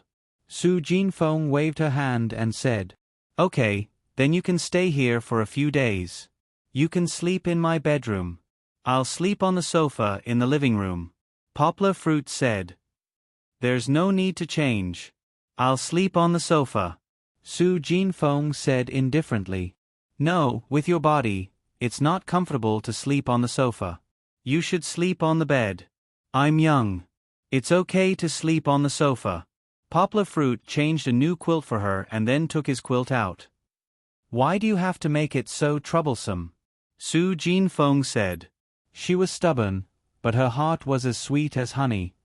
"I'll move Kiki's bed out later. You don't have to worry at night. I'll take care of her," Poplar Fruit said. "Just leave her in the room. It's not like I haven't taken care of children before. No, I have to work late at night anyway. Leave Kiki to me at night. You can sleep peacefully at night. During the day, you can help me take care of her." Poplar Fruit was worried that the old lady would have to get up several times at night. This was too troublesome. The old lady was a light sleeper. If she was woken up again, she wouldn't be able to sleep anymore. Su Jinfeng asked strangely, "Didn't you say you quit? Why do you still have a job?" "I did quit my previous job, but now I'm helping others translate at home." Poplar Fruit saw that Su Jinfeng didn't understand and continued to explain, "It's when others give me the documents they need to translate. I translate them from Chinese to English or English to Chinese." Su Jinfeng understood after this explanation. But she asked worriedly, "If you do it at home, will others pay you?" Poplar Fruit smiled and said, "Of course. Guess, just today, how much did your son earn? Don't keep me in suspense. Your mother didn't go to university. My education level is not high." Su Jinfeng glared at him. Poplar Fruit opened the text message in his phone and handed it over. He said proudly, "Today your son earned 3,500 yuan. Yesterday he also earned 3,000 yuan." Su Jinfeng opened her mouth and said, "So much? How many acres of land do I have to farm to earn that much?" Poplar Fruit smiled and said, "Starting today, I took on a big job. If I do it well, I can earn 100,000 yen in a week." Hiss. Su Jinfeng sucked in a breath of cold air and said, 100,000 yen. Forget it, I won't say anything. You've grown up, so you have to grasp it well. Don't be cheated by others." The old lady washed up and went to bed early. Poplar Fruit tidied up and moved Kiki's crib to the living room. Because he was worried about the radiation from the computer, Poplar Fruit did not place the crib close to him. Instead, he moved it to the coffee table. After settling Kiki down, Poplar Fruit continued to look at the document that he needed to translate. A document filled with medical terms was like a rock that was hard to chew. Even if Poplar Fruit was a genius, he still felt dizzy after looking at it for 2 hours. He immediately stood up to adjust his thoughts. Poplar Fruit's way of looking at things was different from an ordinary person's way of looking at things. Poplar Fruit's way of looking at things was actually memorizing things. Memorizing 40 to 50,000 words in 2 hours was a huge amount of information. Humans were not computers, so it was naturally difficult for them to handle. He walked to the balcony and looked out at the night sky. In the distance, the neon lights of the high-rise buildings flickered, and the roads and viaducts that extended in all directions were brightly lit. Looking from afar, the bustling pedestrians gathered from every corner of the city that was not at night, forming a dark river that flowed in all directions. Poplar Fruit suddenly had a desire to listen to music. He took out his phone and wanted to play his favorite songs like before. However, when he took it out, he was stunned. This was no longer the same phone as before. The functional phone in front of him did not even have the ability to play music. After getting used to using Boss Chow's smartphone, Poplar Fruit looked down on functional phones. It was too awkward to use. I might as well buy a new phone. It's not like I don't have money. After making up his mind, Poplar Fruit went back to the computer, opened the shopping website, and picked up the phone. Now that Nokia's Symbian operating system had gradually lost its former glory, Poplar Fruit felt that this old phone company was going downhill. Since that was the case, he was not willing to buy another sunset phone. Samsung was very powerful. Its flagship Android phones were very beautiful, but they were expensive and did not have high specs. China's HTC phones also looked good. Although the HTC operating system had just abandoned Microsoft's WM operating system and hooked up with Google, the HTC operating system is very optimized for Android, and its phone's exterior looks are all the rage for a while. However, Poplar Fruit had tried Android in the past and felt that it was not easy to use. Although it was an open-source operating system and the interface could be customized, it was still not as good as Apple's. Although Poplar Fruit was not a loyal fan of Apple's mobile phone and iOS operating system, he admired Steve Jobs very much. This man had gone through ups and downs. From being forced out of the company he had founded to being invited back by 8 people, he had completed a mythical reversal. Then, under the leadership of Chow Yifan, Apple had become the world's largest company by market value. Apple, which he had led, had almost changed the way people communicated, entertained, and lived in the early 21st century.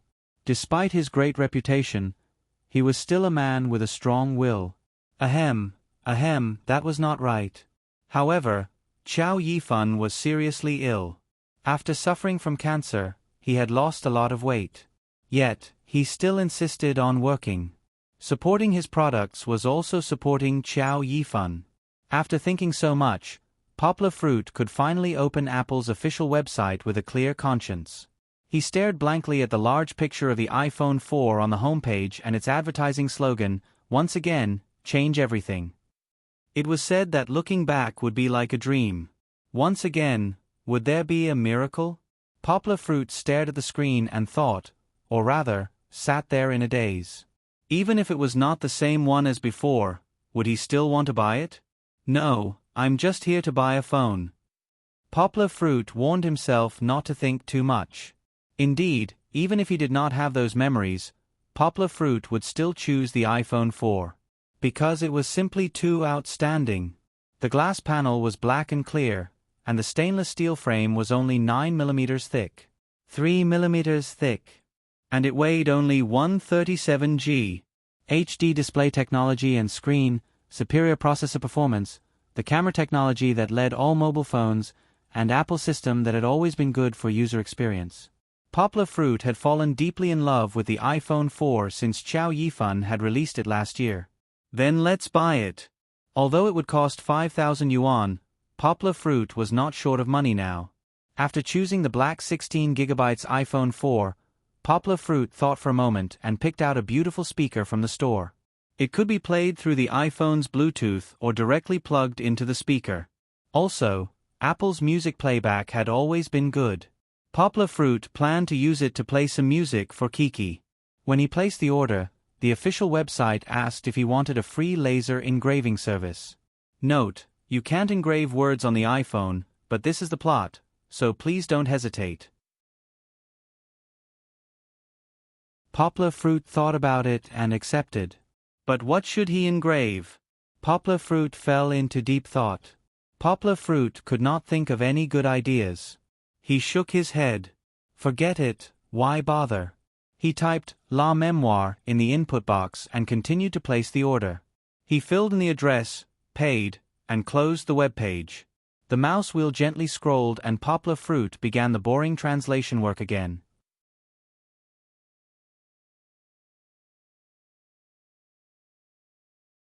Chapter 33. Su-Chin and the others are here.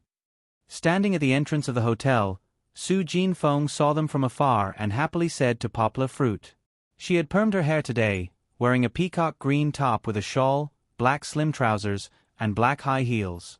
She looked exactly like a trendy mother-in-law in the city. Compared to when she first arrived, wearing cheap cloth clothes and shoes, it was a complete change. 2 days ago, with his mother taking care of Kiki, Poplar Fruit was able to complete the translation of the 100,000 words medical document. Not only did he earn the 80,000 yuan reward, but he also received an additional 20,000 yuan bonus for the high-quality translation. Poplar Fruit, who earned the money, happily pulled his mother to go shopping. While Su Jinfeng rambled on about Poplar Fruit's extravagant spending, she also sweetly accepted the clothes and gifts that Poplar Fruit bought for her. In the end, Poplar Fruit also took his mother to a high-end hairdresser to have her hair permed, completing the transformation of a fashionable mother. Today was Kiki's 1-month birthday. The rest of the family were either at work or taking care of the children, so they didn't have time to come. Su Jinfeng wanted to let Poplar Fruit go back to his hometown and hold a 1-month celebration, but Poplar Fruit wasn't willing. Secondly, considering that he was an unmarried child, she could only drop the idea. Thus, she discussed with Lu Su-Chin that the two families would come to the hotel for a meal to celebrate. It was festive, but not too shabby or extravagant. Poplar Fruit had already booked the hotel and stood at the entrance with his mother, waiting for his godfather and godmother to arrive.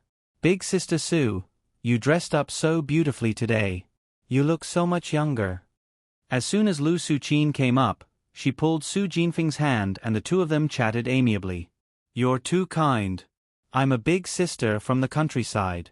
No matter how you look at me, I still look like a village girl. Su Jinfeng said modestly with a smile on her face like a blooming flower. You're too kind. Your clothes are too beautiful. It feels so comfortable to touch. Lu Su-Chin said. The two women complimented each other non-stop. All right, let's not block the entrance of the hotel. Let's talk inside. Song Chunfong waved his hand and said loudly. Poplar Fruit led the way with Kiki in his arms. Song Jiwen followed beside him.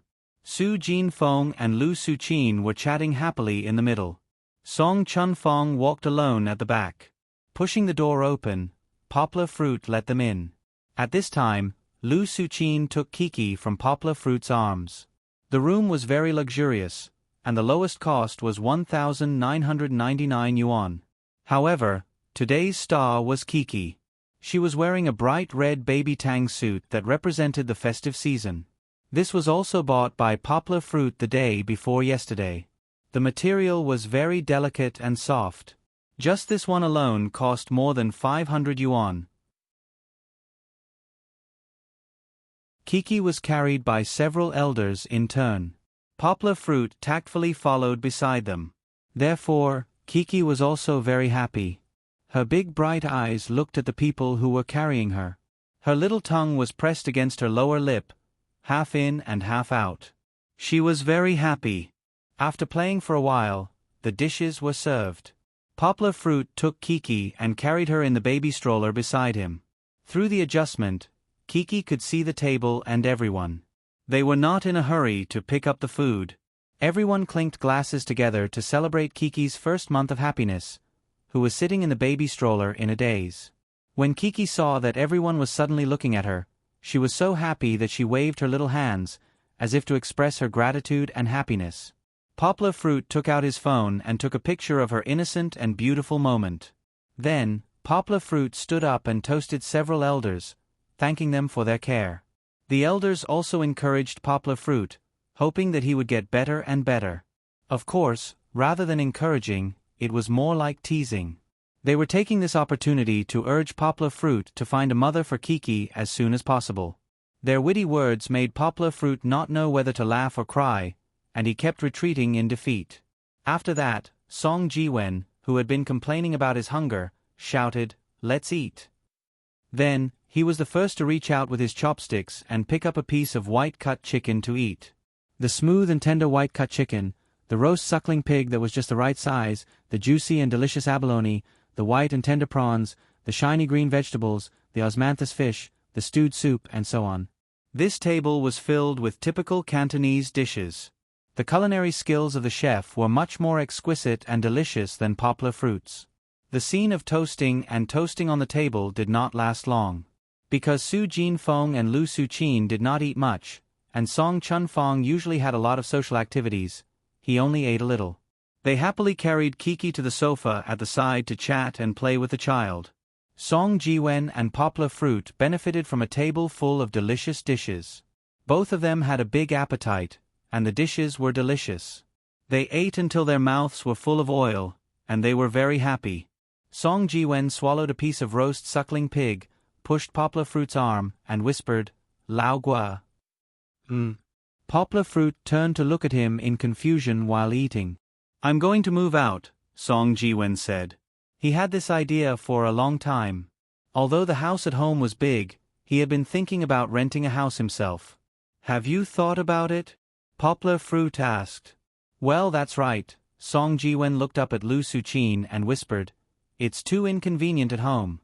Sometimes, I can't even bring my girlfriend home." Indeed, with his parents at home, it would be too strange to bring a woman home. Moreover, Song Jiwen was a playboy. He did not have a girlfriend with the intention of getting married at all. "Have you talked to Godmother?" Poplar Fruit asked. "Of course not. Why would I talk to you in such a low voice if I did?" Song Jiwen said, "Accompany me to look at a house next weekend. I plan to act first and report later. When the time comes, help me put in a good word." Poplar Fruit nodded and said, "Okay, no problem." He was not worried that Song Jiwen would not have the money to rent a house. This guy's monthly salary was close to 10,000 yuan, and the benefits of being a civil servant were good. Renting a house, even a good one, was like floating from the sky. It was not a problem. "What are you talking about?" Song Chunfeng felt bored among the women, so he sat back at the big table and asked with a smile. "Nothing much. We just talked about work." Song Jiwen quickly made up a story. "You two are not in the same line of work. How can you talk about work?" Song Chunfeng laughed. Poplar Fruit smiled and said, "Mosquito is telling me interesting things about his work." "You are playing at work," Song Chunfeng criticized Song Jiwen. "Look at Poplar Fruit. He can earn 100,000 yuan at home." Poplar Fruit did not know whether to laugh or cry. Su Jinfeng must have told Lu Suqin the gossip, and then he became a typical example of educating the child. "I am different from Lao Gua. I am in politics. How can I be measured by how much money I earn?" Song Jiwen muttered. "I am not talking about money. I am talking about the line of work you have to love. You have to do things seriously and be down to earth." Song Chunfeng used this opportunity to educate his son. Poplar Fruit looked at the side and found it funny. In fact, Song Jiwen was indeed a talent in politics. Don't be fooled by his usual sloppy appearance. When he came to work, it was as if he had changed into a different person. The way he did things was very reassuring. Moreover, he was slick and had a glib tongue. In just a year, he had become the favorite of his unit supervisor. However, Song Jiwen's slickness was a little frivolous in Song Chunfeng's eyes. Song Chunfeng had been in politics for decades. He understood that if he really wanted to climb up, it was not enough to learn how to be slick. His own ability still had to keep up. In the end, it was not enough to know how to do things. The key was to be able to do things. Song Chunfeng had always been supportive of Song Jiwen hanging out with Poplar Fruit. It was also because he saw that Poplar Fruit dared to take on responsibilities and had a down-to-earth personality. After all, words could not compare to personal teaching. He hoped that Song Jiwen could be subtly influenced by poplar fruit and gradually become mature from immature. As they talked, the topic slowly shifted from Song Jiwen to poplar fruit. Song Chunfong turned his head and looked at poplar fruit. He asked pleasantly, "Poplar fruit, do you have any plans for yourself now?" "What plans do I need? Being a translator is so profitable. Can't I just continue doing it?" Song Jiwen said. He picked up a piece of fish and put it in his mouth and chewed with relish. "Eat your food and don't interrupt. It's not good to stay where you are and not look forward. Poplar fruit, although you are making a lot of money now, you have to understand that money is not everything in life. A person should have a goal to fight for. Do you have any ideas for your own future?" Song Chunfong asked. Poplar fruit was just about to say that he wanted to raise Kiki well. Song Chunfong waved his hand to stop him. "Don't talk to me about children. Besides Kiki, do you have any long-term goals?" Poplar fruit was stunned. He really had not thought about this question. This month, Kiki's existence made him almost forget the world outside his home. He was completely immersed in his warm and happy little home. He felt sad when Kiki cried, and happy when Kiki laughed. He even felt that Kiki was his whole world. If he had any wish, it would be that Kiki could grow up healthily and happily. Song Chunfong saw poplar fruit's confusion. It was exactly as he had guessed. He smiled and said, "You don't have to rush to answer me. Think about it yourself. Before you had Kiki, what did you wish for? What did you pursue in life? Then think about what you want to do now besides children. What else do you want to do? Life is so long. A person always has to have a career that he or she strives for in order to live a fulfilling life." Yes. Song Chunfong's words enlightened Yonghua, and she finally came to a realization. Had he given too much of his heart and soul to Chi-Chi? Although he was willing to give up everything for Kiki, was it really a good thing for him and Kiki to lose himself completely? The answer was no. Poplar fruit believed that if he and Kiki lived in a small enclosed space, where others could not enter and he could not go out, he would definitely not be happy and happy. He had to have a career that he strived for and grow up with Kiki. This kind of growth was healthy and happy. This kind of life would be full of passion and fun. This kind of experience would be precious. Poplar fruit used to be a person with great ambitions. He had once dreamed of being a knowledgeable and eclectic teacher. He wanted to be able to throw away his books and speak eloquently on the podium. The students below the podium would be intoxicated by his words, and they would also be in awe of him. He also dreamed of being a food traveler. He wanted to travel to the most beautiful and interesting places in the world and eat the most delicious and unique delicacies in the world. But he was not as smart as he was now. When he was in college, he and Song Jiwen were at the bottom of the class. From time to time, they would fail a makeup exam. Poplar fruit, who was hit hard, gradually became realistic. He gradually hid those unrealistic dreams deep in his heart. But it was different now. Poplar fruit now suddenly realized that he had the foundation to realize his dreams. He had a photographic memory, a wise and far-sighted mind, and a strong and sturdy body. The only thing he lacked was the determination to work hard for his dreams. Poplar fruit suddenly understood that his desires had not faded because of the passage of time. On the contrary, they were now given a new meaning. Poplar fruit hoped that on the road to his dreams, he could have Kiki's company and witness. So, let's fight together.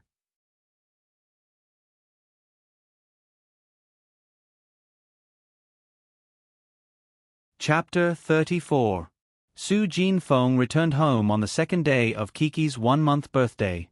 The old lady was also worried about the old man taking care of the child alone. Of course, to be exact, she was worried about the old man taking care of the child alone. Poplar fruit's father was much worse than poplar fruit. The old man was 56 years old this year and was good at farm work. However, in Su Jinfeng's words, he was an old man who didn't even know how to cook, let alone take care of a child. Therefore, when she saw that her son's life was orderly, Su Jinfeng was relieved and didn't stay any longer. After his mother returned home, Poplar Fruit and Kiki's life returned to normal. From now on, Yang Guo would rarely accept super urgent quests that required 100,000 words per week. After all, those quests required a lot of time to complete. As Poplar Fruit, he worked tirelessly day and night. He translated for more than 10 hours a day and even used his personal time. Now, he only worked 6 hours a day and translated around 5,000 words. The unit price wasn't too high. Usually, it was 400 to 500 yuan per 1,000 words. However, he could save time to accompany Kiki and study. Kiki was 1 month old now and he couldn't keep her at home all the time. Poplar Fruit would take her out for a walk every day. In the morning, after Poplar Fruit fed her milk, he would take her to the small park to enjoy the morning sun. After dinner, Poplar Fruit would take her to the pedestrian streets like Shangxiujiu or Beijing Road to see the bustling night scene of Yongcheng and go shopping. Poplar Fruit realized that Kiki especially liked to go outside. Whether it was looking at the flowers in the morning or the lights at night, she enjoyed it. Poplar Fruit now gave himself time to study other than work. The first language he learned was French. Although he learned it in university for a period of time, he just muddled through it.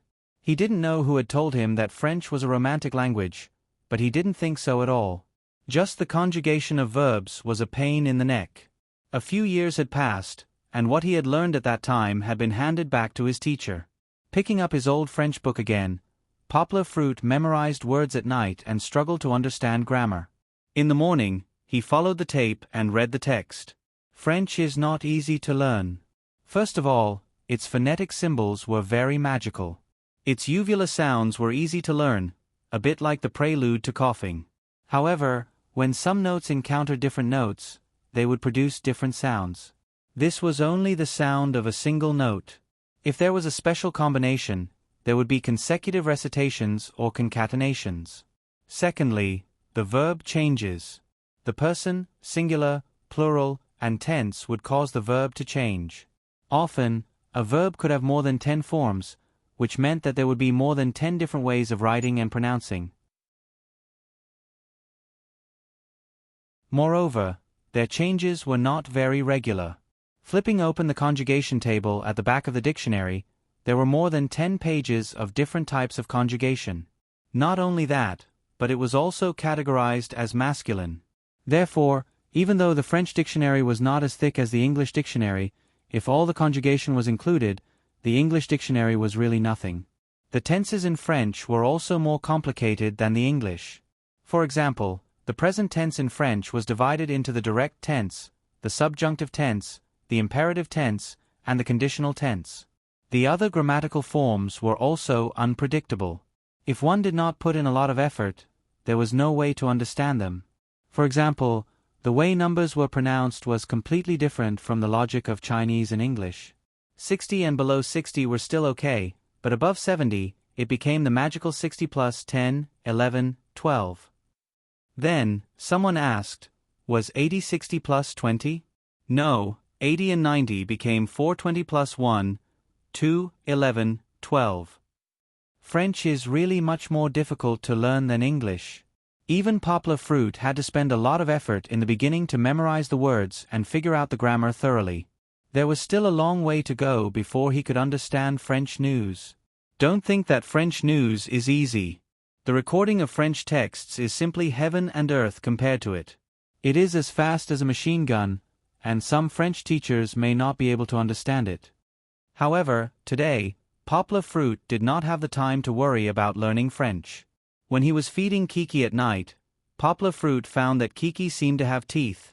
Just as Poplar Fruit was about to pick up the empty milk bottle, in the gap between the pacifier and Kiki's mouth, Poplar Fruit seemed to catch a glimpse of a white tooth.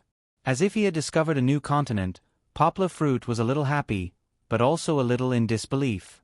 Is it really a tooth? Poplar Fruit tried to put the pacifier close to Kiki's mouth, but Kiki, who was full, refused to open her mouth. Since even coaxing and lying could not convince Kiki, Poplar Fruit decided to try. Putting down the milk bottle and washing his right hand, Poplar Fruit placed Kiki horizontally on the sofa. He leaned over Kiki's face, his right thumb brushing across Kiki's upper lip and gently pressing on her lower lip. After drinking milk, Kiki's small red lips were still glistening with water. Poplar Fruit's right thumb slid in a little, pressed on Kiki's lower lip, and pried open her tightly closed mouth. As soon as Kiki opened her mouth, Poplar Fruit smelled a strong milk fragrance, but that was not important. He stared blankly at Kiki's gums under her chin. The originally bare gums now had a small white, just like a baby tooth that had just broken out of the skin. Poplar Fruit's right index finger reached in and gently touched the small white, which looked a little hard. Before he could pull out his index finger, Kiki's small tongue curled up, as if protesting against an intruder. Poplar Fruit's index finger felt a soft touch, and then a lot of saliva was smeared on it. Poplar Fruit did not know whether to laugh or cry as he pulled his right hand back, and took a piece of tissue from the coffee table to wipe it. Kiki seemed to be very satisfied with her masterpiece just now, as she lay on the sofa and giggled. She really had teeth. But that was not right. Poplar Fruit clearly remembered reading the parenting books that Wu Yu had left behind. It said that a baby's first teeth would only grow at 4 or 5 months old. Kiki was only a little over a month old now, so how could she have teeth so quickly? This was a little strange. Poplar Fruit did not dare to delay, so he called his mother. After a few words of greeting, Poplar Fruit asked about Kiki's situation. After Su Jinfeng asked about Kiki's situation, she smiled and said, "Fruit, this is not a tooth, it's a false tooth. It's quite common for children to have false teeth before they are 3 years old." Su Jinfeng said that although Poplar Fruit did not have such a situation when he was a child, the neighbor's child had false teeth before.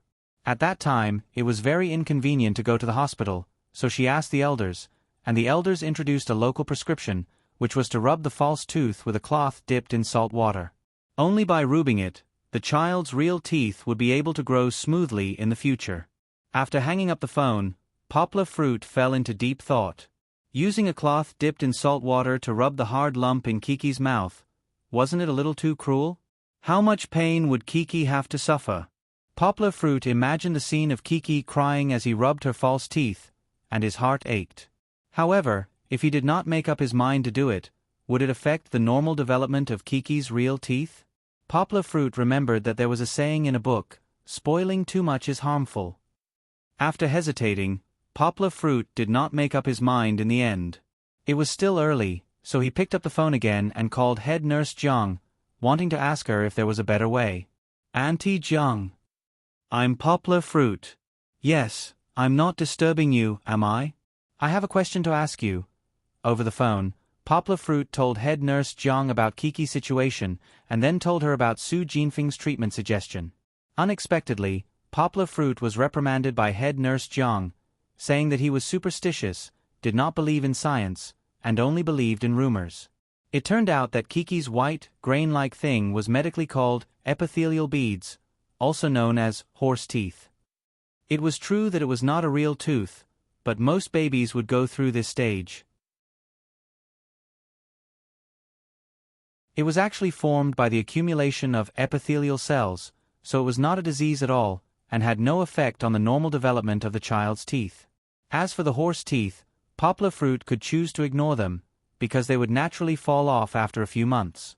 On the contrary, as the folk superstition said, not only would it not be beneficial to use a needle or something to rub it, but it could also hurt the child's oral skin, and there was a risk of bacterial infection or even a serious disease.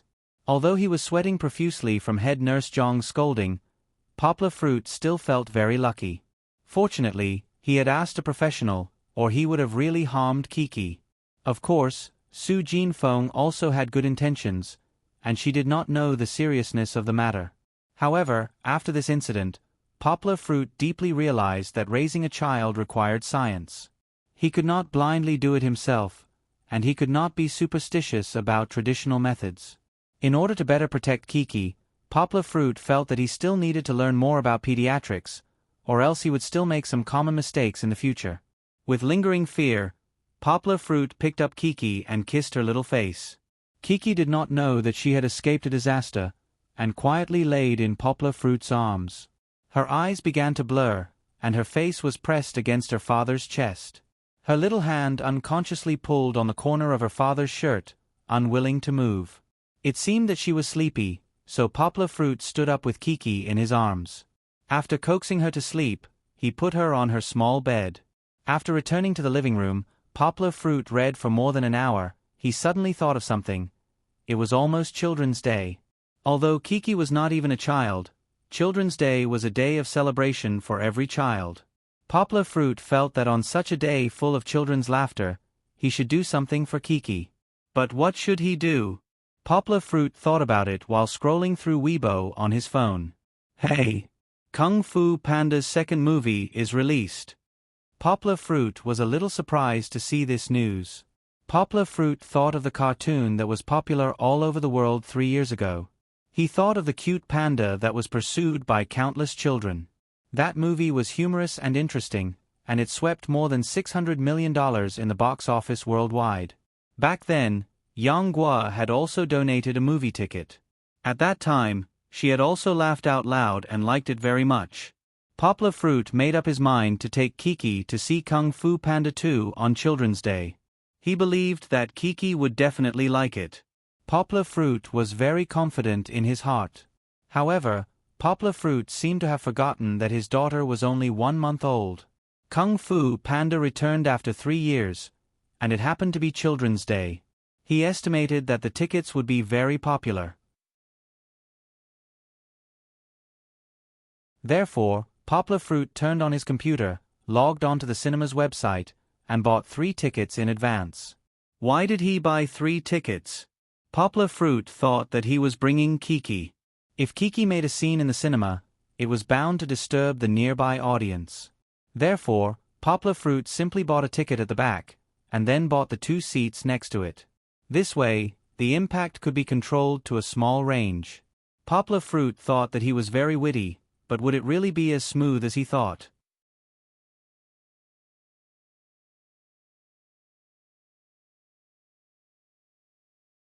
Chapter 35. It's a Holiday. Poplar Fruit threw the newly dressed Kiki up high, then put her down, and threw her down again.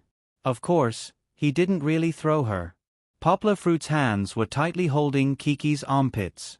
Kiki was very interested in such high-altitude sports. She shouted happily, her voice intermittently, and when Poplar Fruit put her down, she even tried to grab his hair. After tying the straps, Kiki sat steadily on her father's chest. Today, she was going to go on a trip with her father.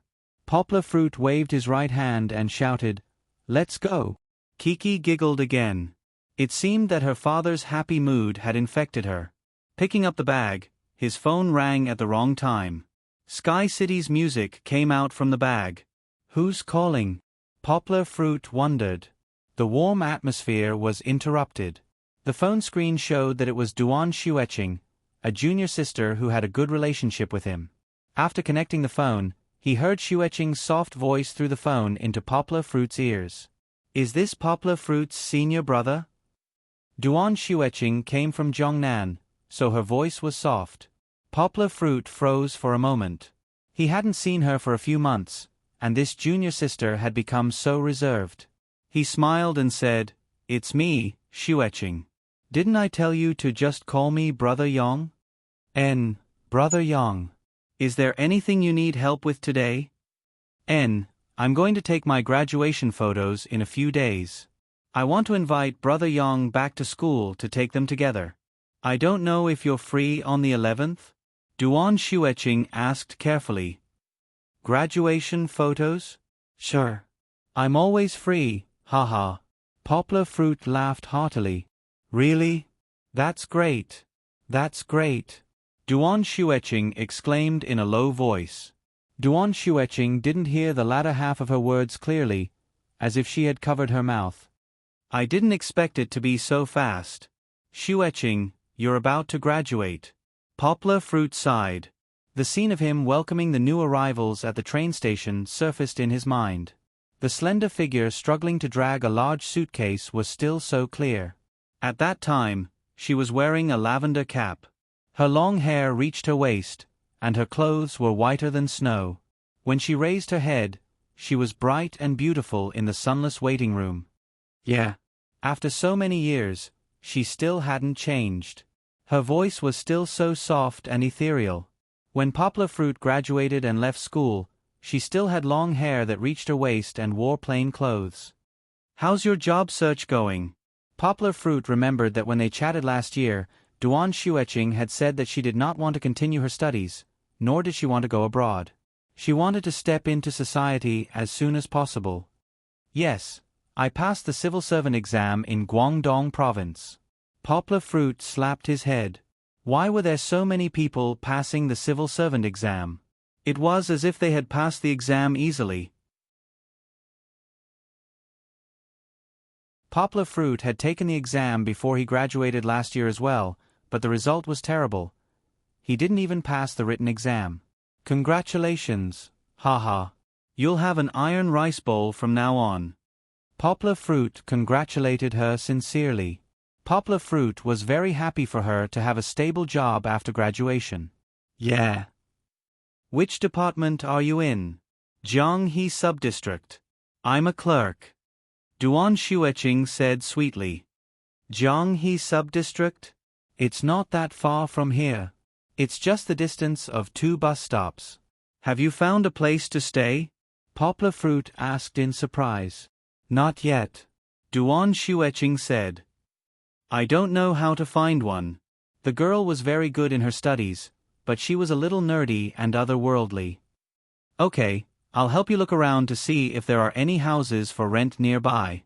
"Okay, thank you, Brother Yang," Duan Shueching said happily. "Okay, I'll contact you if there's any news. Let's meet on the 11th, Poplar Fruit said. After chatting for so long, Kiki was a little impatient and twisted in Poplar Fruit's chest. "Okay, bye, Brother Yang." After hanging up the phone, Poplar Fruit quickly comforted his daughter, picked up the bag and shouted happily, "Let's go." After closing the door, Poplar Fruit went downstairs. Lu Gillen and his family were already waiting in their minivan. Today, Lu Gillen and Fong Wenjing were going to take Xiao Dong out to play, but they weren't going to watch a movie. They were going to the amusement park, so they picked up Poplar Fruit on the way. Along the way, Xiao Dong was very restless in the back seat because he was too excited about going to play. He always wanted to sneak over to tease Kiki. Kiki didn't want to talk to him, so he was more energetic. In the end, Fong Wenjing couldn't help but laugh and scold him, ordering him to sit back. When they arrived at the cinema, Poplar Fruit and Kiki got off the car. After saying goodbye to Lu Gillen and the others, they turned around and saw a sea of people. The spacious entrance of the cinema was crowded with people. Most of them were parents holding their children's hands. The children's faces were filled with excitement. Some even jumped out of their parents' line of sight, only to be pulled back again. All kinds of vendors walked through the crowd, using colorful balloons and strange small toys to attract the children's attention. Wherever they went, it would inevitably cause disputes between the children and their parents. Some parents couldn't resist the children's begging, so they took out a few dozen yuan to buy a small flashing ball that was worth less than a few yuan. Some parents couldn't bear to part with it, so they dragged their reluctant children into the cinema. Children's minds were lively. As long as they didn't see it, they would stop after a while. Squeezing through the crowd, Poplar Fruit half-hugged Kiki and walked into the cinema with difficulty. In the lobby, there was a place that sold popcorn. A whole cabinet of fragrant freshly baked popcorn was surrounded by a group of salivating children. The salesperson shouted at the top of his lungs to protect the glass cabinet. At the same time, he deftly used a small shovel to put the popcorn into a paper tube and handed it to the helpless parents next to him. Poplar Fruit didn't plan to buy popcorn today. Kiki couldn't eat it, and he didn't want Kiki to see him eat it. Indeed, there were a lot of people who came for Kung Fu Panda 2. Some parents who didn't buy tickets in advance came to the ticket office, but were disappointed to see that the tickets were sold out. In the end, they couldn't go empty-handed. What was the point of bringing their children to the cinema on Children's Day? So many parents had to frown and buy tickets for other domestic cartoons. When it was almost time, Poplar Fruit walked to the cinema marked on the ticket. At the door, he was stopped by the staff. "Sir, you can't bring your child in," the staff politely said to Poplar Fruit. Poplar Fruit felt very puzzled. He pointed to the people who were walking in with their children and said, "Why can they, but I can't?" "Sir, your child is too young. Our cinema has a rule that children between 0 and 2 years old can't be brought into the cinema. You're worried that she will affect other audiences, right?" Poplar Fruit took out the ticket and explained to the staff, "I bought 3 cards, all of which are at the back. And don't worry, my child is very obedient. She won't cry in there. You really can't, this is the rule." The staff earnestly advised, "Our rule is actually for your own good. Children are too young. The cinema is so dark and loud, it will have a bad effect on them. Please understand." Patting his head, Poplar Fruit suddenly realized, "That's right. Why didn't I think of that? Movies are very interesting and funny to me, but Kiki is so young, how can she understand?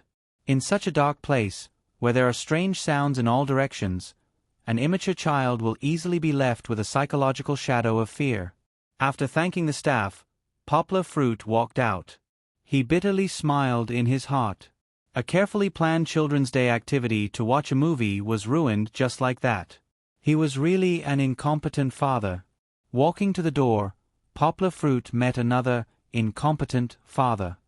"I don't want to, I want to watch Kung Fu Panda, I just want to watch Kung Fu Panda, woo-woo." A child's cry attracted the attention of everyone nearby. Although the family's clothes were neat, it could be seen at a glance that they weren't from a brand store. Obviously, they were an ordinary working family.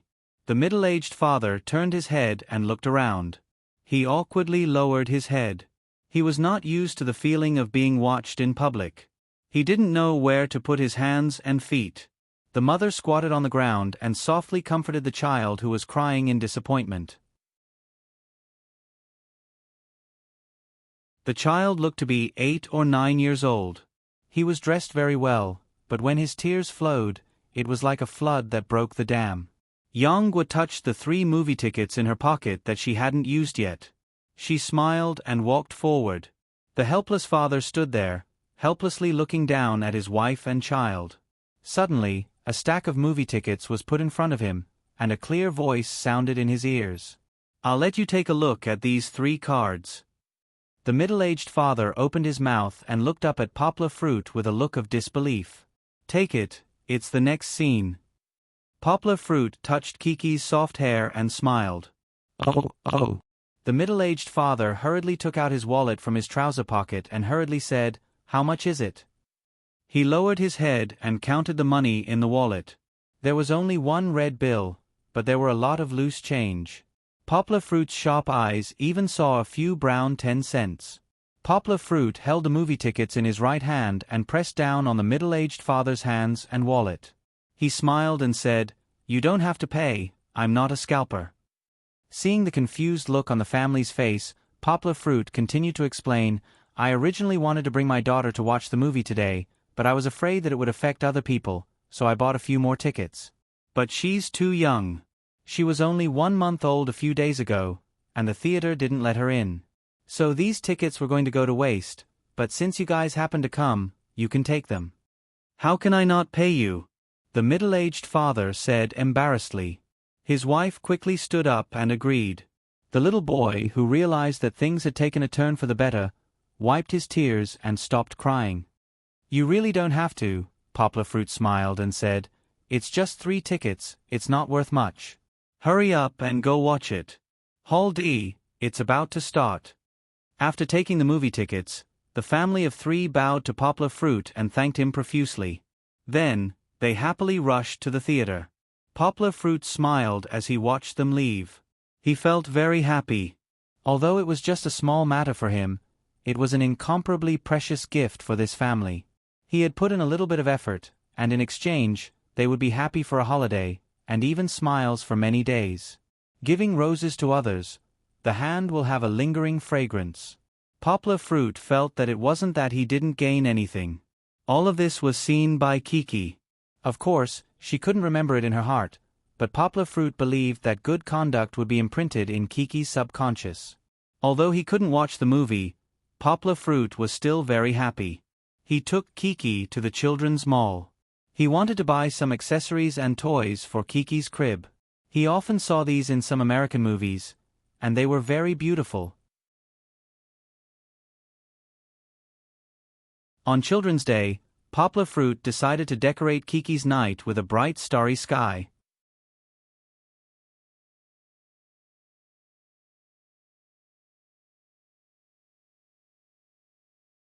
Chapter 36. As soon as he got into the taxi, Poplar Fruit began to feel conflicted. Today, Song Ji-wen asked him to go with him to look at houses. This was mentioned during Kiki's 1-month birthday. Poplar Fruit readily agreed. However, after carrying Kiki out of the door, Poplar Fruit remembered that he neglected one thing. 2 grown men carrying a baby girl to look at houses together. What was this? Even if they were not looking at houses, what would others think if they went out with such a combination? China was not as open as the United States. Poplar Fruit remembered a funny video that he had seen in the United States before. The 2 buddies were wearing the same t-shirts with the words, "We are," and "Not gay" written on them. They went shopping with their arms around each other's shoulders. Along the way, they attracted the attention of passers-by.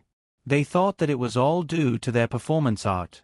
It was not until they walked to a shopping mall and stood in front of a full-length mirror that they realized that the word "not" was covered. The scene that followed made people not know whether to laugh or cry. They pulled the passers-by on the road and explained that they were not gay. However, some passers-by looked at them and said meaningfully, "I understand. I understand." What a dilemma! Imagining the strange looks that might appear, Poplar Fruit wished that he could find a hole to hide in. When they arrived, Poplar Fruit hesitated for a moment before pushing the door open and walking down. From afar, Song Ji-wen saw Poplar Fruit and waved at him. Poplar Fruit also saw him and a girl beside him. Could it be Song Ji-wen's new girlfriend? Regardless, Poplar Fruit let out a long sigh of relief. With a girl around, the situation would not be awkward. Walking up to them, Song Ji-wen introduced them to each other. "Kitten, this is my good brother Poplar Fruit. You can call him Brother Young. Lao Gua, this is my girlfriend, Mao Zhuyun, nicknamed Little Cat." Poplar Fruit sized up Song Ji-wen's girlfriend. She was petite and looked quite cute. The only thing that stood out was that under her tight, low-cut t-shirt, her proud peaks were about to pop out. This was also Song Ji-wen's special taste for a long time, so Poplar Fruit was not surprised. The 2 of them greeted each other in a friendly manner, and Kitten's attention was attracted by Kiki, who was in Poplar Fruit's arms. She covered her mouth and exclaimed, "Ah! This little girl is so cute. It's so kawaii." As she spoke, she moved closer. Her heavy breasts made Poplar Fruit feel a lot of pressure. He smiled bitterly and secretly gestured to Song Ji-wen, asking him to pull his big-breasted but brainless girlfriend away. Walking behind them, Poplar Fruit also heard Kitten acting coquettishly to Song Ji-wen, "Husband, Grandpa. I also want a baby. It's so cute." Hearing her dragging out the word "husband," Poplar Fruit couldn't help but snicker behind them. However, he secretly covered Kiki's ears. He couldn't let Kiki learn bad things. Song Ji-wen advised her, "But giving birth will make your body fat. You won't look good if you become fat." "Yeah, but I really like babies. What do you think I should do? What should I do?" Kitten's coquettishness made Poplar Fruit, who was eavesdropping behind, have goosebumps. He really didn't know how Song Ji-wen could stand it. However, this guy was probably enjoying himself. It was just a small interlude. Under the guidance of the real estate agent, they quickly walked to the front of the apartment building. This building was located in the upscale residential area of Jinli in the XC district. The residential environment was good, and there was even a small garden inside. There was a pool, a cobblestone corridor, and large patches of grass. According to the real estate agent, the residential area also provided a fitness club for residents. There was a swimming pool, a gym, a basketball court, and everything else. Most of the houses in the residential area were sold. What Poplar Fruit and the others wanted to see today was an additional upscale apartment building. The elevator went up to the 5th floor. The real estate agent opened the door and let Poplar Fruit and the others in. Their first impression was that it was beautiful. The style was a mix of Chinese and European. It was simple but not simple. The fruit green wallpaper, the long white TV cabinet, the white fabric combination sofa, and the floor-to-ceiling windows made the living room particularly spacious and bright. Walking from the floor-to-ceiling windows to the balcony, they could see the lush green plants in the residential area. The dining room and the living room were connected. The independent kitchen was equipped with a refrigerator that opened from top to bottom, but it didn't seem crowded. The integrated stove, cabinets, and sinks looked clean and tidy. Although there were no pots, bowls, ladles, and spoons, Poplar Fruit was already eager to try. The master bedroom was quite big, and the secondary bedroom was slightly smaller. However, the secondary bedroom had a circular floor-to-ceiling window. The low cabinet made of smooth tiles formed a long table that could lean against the wall and sit. It was a good place to read quietly. Poplar Fruit walked around and felt that the house was very good. He wanted to see if the price was suitable. If the price was acceptable, he suggested that Song Ji-wen rent it. "I don't like this house very much." Before Poplar Fruit could express his opinion, Song Ji-wen spoke after whispering with Kitten for a while. Song Ji-wen and his girlfriend didn't like the small and fresh decoration of the living room. Moreover, they felt that 2 bedrooms and 2 living rooms were too big. For them, Kitten usually had to go home. Even if she came to have sex with Song Ji-wen, they wouldn't live in 2 separate houses. After listening to their explanation, the agent understood. As an excellent real estate agent, he naturally had to work hard to find houses to match the needs of his clients. He took out the iPad from his backpack and opened the photo album. His fingers moved quickly, and suddenly his eyes lit up.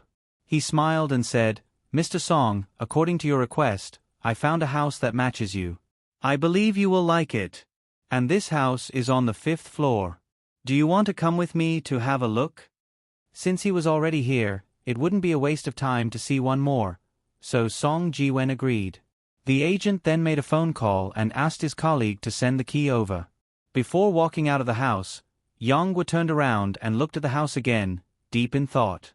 There were 4 rooms on the 1st floor of this apartment. The house that the agent mentioned was diagonally across the street. This one had 1 bedroom and 1 living room. There was no kitchen, and there was only 1 bathroom. But it was also very spacious, with a balcony and good lighting. Song Ji-wen glanced at the 2 ball-shaped sofas in the middle that looked like deflated basketballs. Poplar Fruit knew that he must be thinking, "How cool would it be if I could lie down and play TV games?" The ball-shaped sofas were matched with other oddly shaped furniture, and there were light tubes embedded in the wall. The whole living room had a sci-fi feel. There was a rattan rocking chair that looked like a swing on the balcony, surrounded by several potted plants. Kitten saw it at first glance and jumped over with joy, curling up on the comfortable cushion of the rocking chair. As the rocking chair swayed gently, her light singing voice floated out from the green leaves of the potted plants. "The most romantic thing I can think of is to grow old with you slowly, collecting bits and pieces of laughter along the way, and sitting in the rocking chair and talking slowly in the future." Although it was a bit retarded, it had to be said that Kitten's voice was really nice. If there was an entertainment company to package and modify her, she might be able to become popular in the music industry. Seeing that Song Ji-wen was interested, Poplar Fruit smiled and discussed with him. After confirming that Song Ji-wen intended to rent this house, Poplar Fruit pulled the agent aside to discuss the price. Poplar Fruit came from a trading company and learned a lot of negotiation skills. This agent had been in the real estate industry for many years and was also very good at raising prices with clients. This was a match for him. For more than 10 minutes, the 2 of them were quoting classics and arguing back and forth. In the end, the real estate agent smiled bitterly and said, "Brother, I really can't win against you. I admit defeat. How about this? I won't ask for much. Let's just set the price at 1,500 yuan, okay? I really can't go any lower." Poplar Fruit smiled and said, "This house is 50 square meters, and the one just now is 80 square meters. Both of them are 3,000 yuan. We'll pack them up and rent them together. Song Jiwen heard this and his eyes widened. He pulled Poplar Fruit's sleeve. While they were bargaining, Poplar Fruit signaled Song Jiwen to talk later. The agent's head was covered in sweat. He smiled bitterly and said, "Brother, you can't calculate the price like that. The one just now was almost 90 square meters. And it can't be compared. Our location is so good, and a 90 square meter house costs 3,000 yuan. Poplar Fruit knew that the location was good. When he came just now, he also observed the nearby traffic. There was a bus at the entrance of Jinli district, and the subway station was 500 meters to the left. There were all kinds of large shopping malls and entertainment venues near the subway station. Without the agent's introduction, Poplar Fruit knew that there must be a large-scale food market nearby. This place was only 3 stops away from Canton Tower. Standing on the balcony, one could see the new symbol of Guangzhou through the tall buildings. Poplar Fruit didn't care about the agent's previous offer of 3,000 yuan. The price was negotiated. They talked for more than 10 minutes and finally set the price at 4,000 yuan. Song Jiwen's house was 1,400 yuan a month, and the one just now was 2,600 yuan a month. Poplar Fruit also asked the agent to waive the property management fees for 3 months. This price was very good. One must know that the 2 houses were luxuriously decorated. Apart from the appliances, all the other furniture was available. Moreover, they were in such a location. Poplar Fruit really made a profit. Seeing that the rental contract was about to be signed, Song Jiwen, who had been holding back for a long time, finally couldn't help but ask, "Lao Gua, who are you renting that house for?" Poplar Fruit smiled and said, "I'm living alone." "Why? You don't welcome me to live across from you?" "Why wouldn't you be welcome? I couldn't ask for more." Song Jiwen excitedly punched Poplar Fruit and said, "In the future, it'll be more convenient for us to play games at night. I can also go to your house to eat and drink, haha." "You're always welcome, haha." Poplar Fruit also laughed. That's right. After looking at the house before, Poplar Fruit felt that the decoration of the house was tailor-made for him. He liked the fresh color of the room, the layout of the kitchen, and the scenery of the balcony. He also wanted to sit on the big window of the guest room and read while leaning against the slanting sun. 2,600 yuan for rent, in the past Poplar Fruit's eyes, would be an expensive expense. It was a complete waste of money. But now it was different. Poplar Fruit didn't lack money. He could earn 2,600 yuan in a day. Since that was the case, why not change to a more comfortable environment for himself and Kiki? Even his previous rented house, Poplar Fruit had thought about it. Didn't his junior sister, Duan Xueqing, ask him to help her find a house? What other house could be better than his? It was convenient, close to her workplace, cheap rent, and spacious. Most importantly, the nearby public security environment was very good. This was the most suitable place for a single girl. Poplar Fruit's choice could be said to be killing 2 birds with 1 stone, or even 3 birds with 1 stone. Originally, when Song Jiwen acted first and reported later, Poplar Fruit was still scratching his head about how to tell his godparents. But now it was easy. With Poplar Fruit living across from Song Jiwen, Poplar Fruit believed that Song Chunfang and the rest would never scold him. Instead, they would give him the green light and readily agree.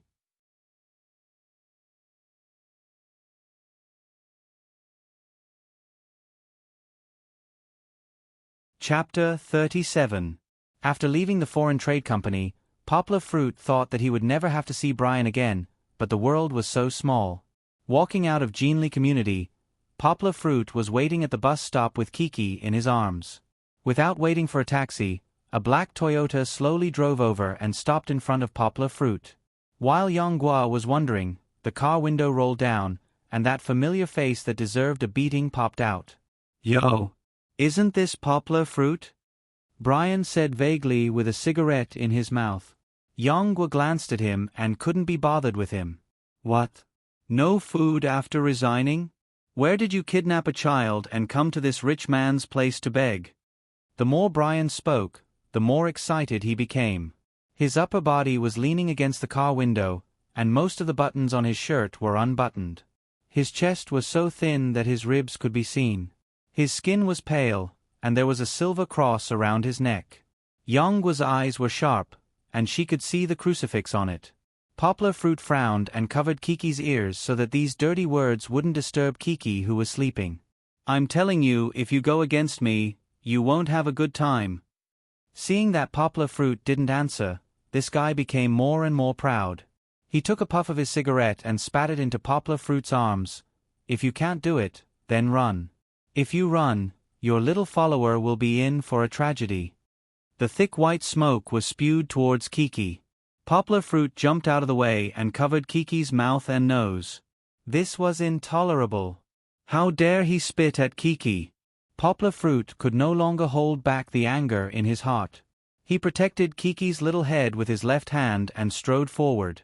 His right hand was lightning fast towards Brian's head. "What are you doing?" Brian was only able to finish half of his sentence before he stopped abruptly. Poplar Fruit hooked his hand around Brian's neck, and with a gentle twist, Brian felt the world spinning around him.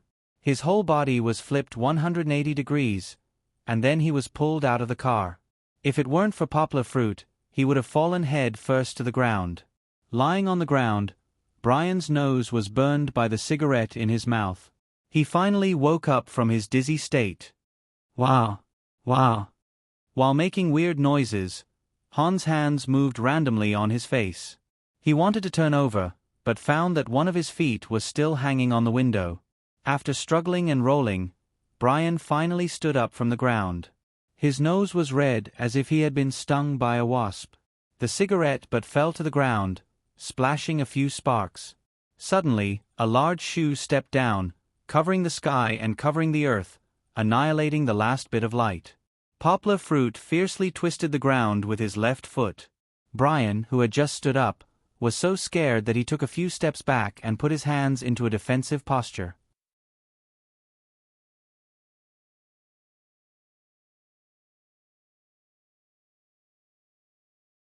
Song Jiwen wanted to rush up and beat him, but was stopped by Poplar Fruit. Brian was shocked, and he quickly retreated back into the car, leaving a sentence, "You're bullying me with numbers, just you wait." Then he turned the steering wheel and ran away. What kind of person is this? Bah! Song Jiwen fiercely spat in the direction of the car, and he turned to look at Poplar Fruit. "Old Gua, are you hurt? I just saw you fight with him." "Ha ha, how could I be hurt?" Poplar Fruit put his right palm on Song Jiwen's shoulder and laughed. "The one who's hurt is that guy. I've knocked him down twice." "Damn, when did you become so powerful?" Song Jiwen said with a smile. "Do you know that guy? He used to be a colleague in the company, a rich second generation, but he's a fake. He's just a villain, don't mention him." Poplar Fruit shook his head and said, "Okay, if you have any problems, just let me know. I have childhood friends in the police station." Song Jiwen knew that Poplar Fruit always had a good idea, so he didn't ask any more questions. Finally, they stopped a taxi to go home, but Brian still didn't show up. Poplar Fruit knew that this guy was just pretending to be arrogant. He came from the countryside and relied on his uncle's relationship with the company's big boss to act like a tyrant in the company. Outside, he only knew a few bad friends, but to call a team of city management officers or a few police officers, he really wasn't qualified. However, when he got home, Poplar Fruit thought about a sentence that Brian said. "If you run away, your little follower will be in for a tragedy." When Brian said this, his voice was proud. How could Poplar Fruit forget? In the company, the only person who could be called by Brian as his little follower was Lu Jingyi.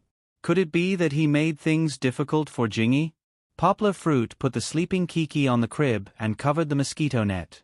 Picking up the phone and looking at the time, it wasn't lunchtime yet. Poplar Fruit pressed Lu Jingyi's number. The phone was quickly connected. "Hello, is this Brother Yong?" Jingyi's sweet voice came from the phone, and her tone was full of surprise. It's me." Poplar Fruit smiled. "Brother Yong, how are you now? Are you okay?" Lu Jingyi asked nervously. "I'm good. I eat and drink well, and I have my own time. I also earn a lot of money as a translator. That's good. After a few words of greeting, Poplar Fruit began to ask, how are you doing in the company now? It's okay. Lu Jingyi said with some hesitation. Is it really okay? Poplar Fruit didn't believe it. He then asked, your internship is almost over. How's the promotion process going? This still needs to wait for a while. Lu Jingyi's voice was a little low. Sure enough, Poplar Fruit guessed right. Brian must have stopped her in the promotion process. The company's practice was to sign a formal contract more than half a month in advance if the performance was good. What did I tell you when I left? What did you want to tell me?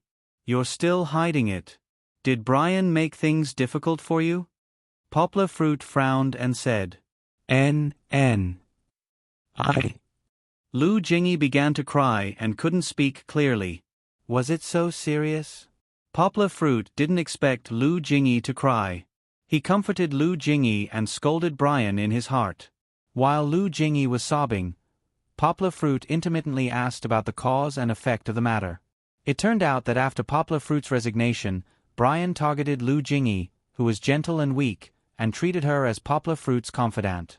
At first, when the company's big boss and other people were there, he was more restrained, and Lu Jingyi had been tolerating him. But at the end of last month, the company's boss and most of the senior executives went to Yingjili to participate in the exhibition. In the absence of the tiger, the monkey became the king, and Brian became more and more arrogant.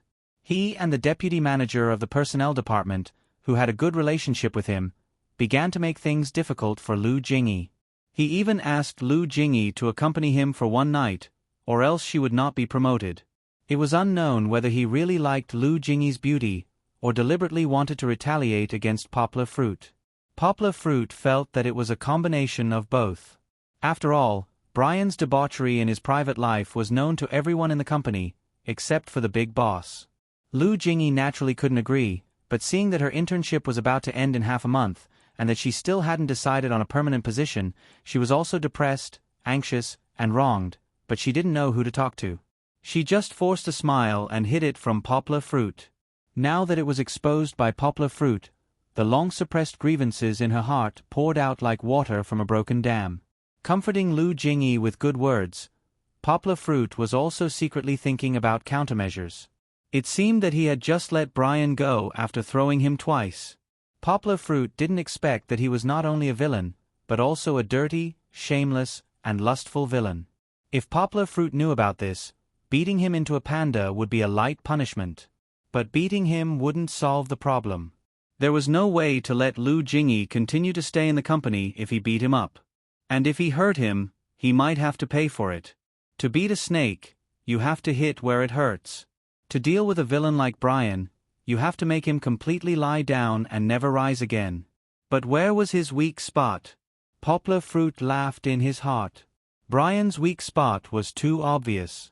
If it weren't for his uncle, he would always be a small gangster in the countryside. If he could make the big boss of the company completely break up with him, he would be cut off all the claws and teeth he could show arrogantly. In the end, he would have to go back to his hometown with his tail between his legs. After Lu Jingyi's mood finally stabilized, Poplar Fruit told Lu Jingyi to go back to work as usual, protect herself, and leave the rest to Poplar Fruit. You're tuning in to the Narrate and Escape YouTube channel. Don't forget to subscribe and join us on this journey to catch the most captivating stories.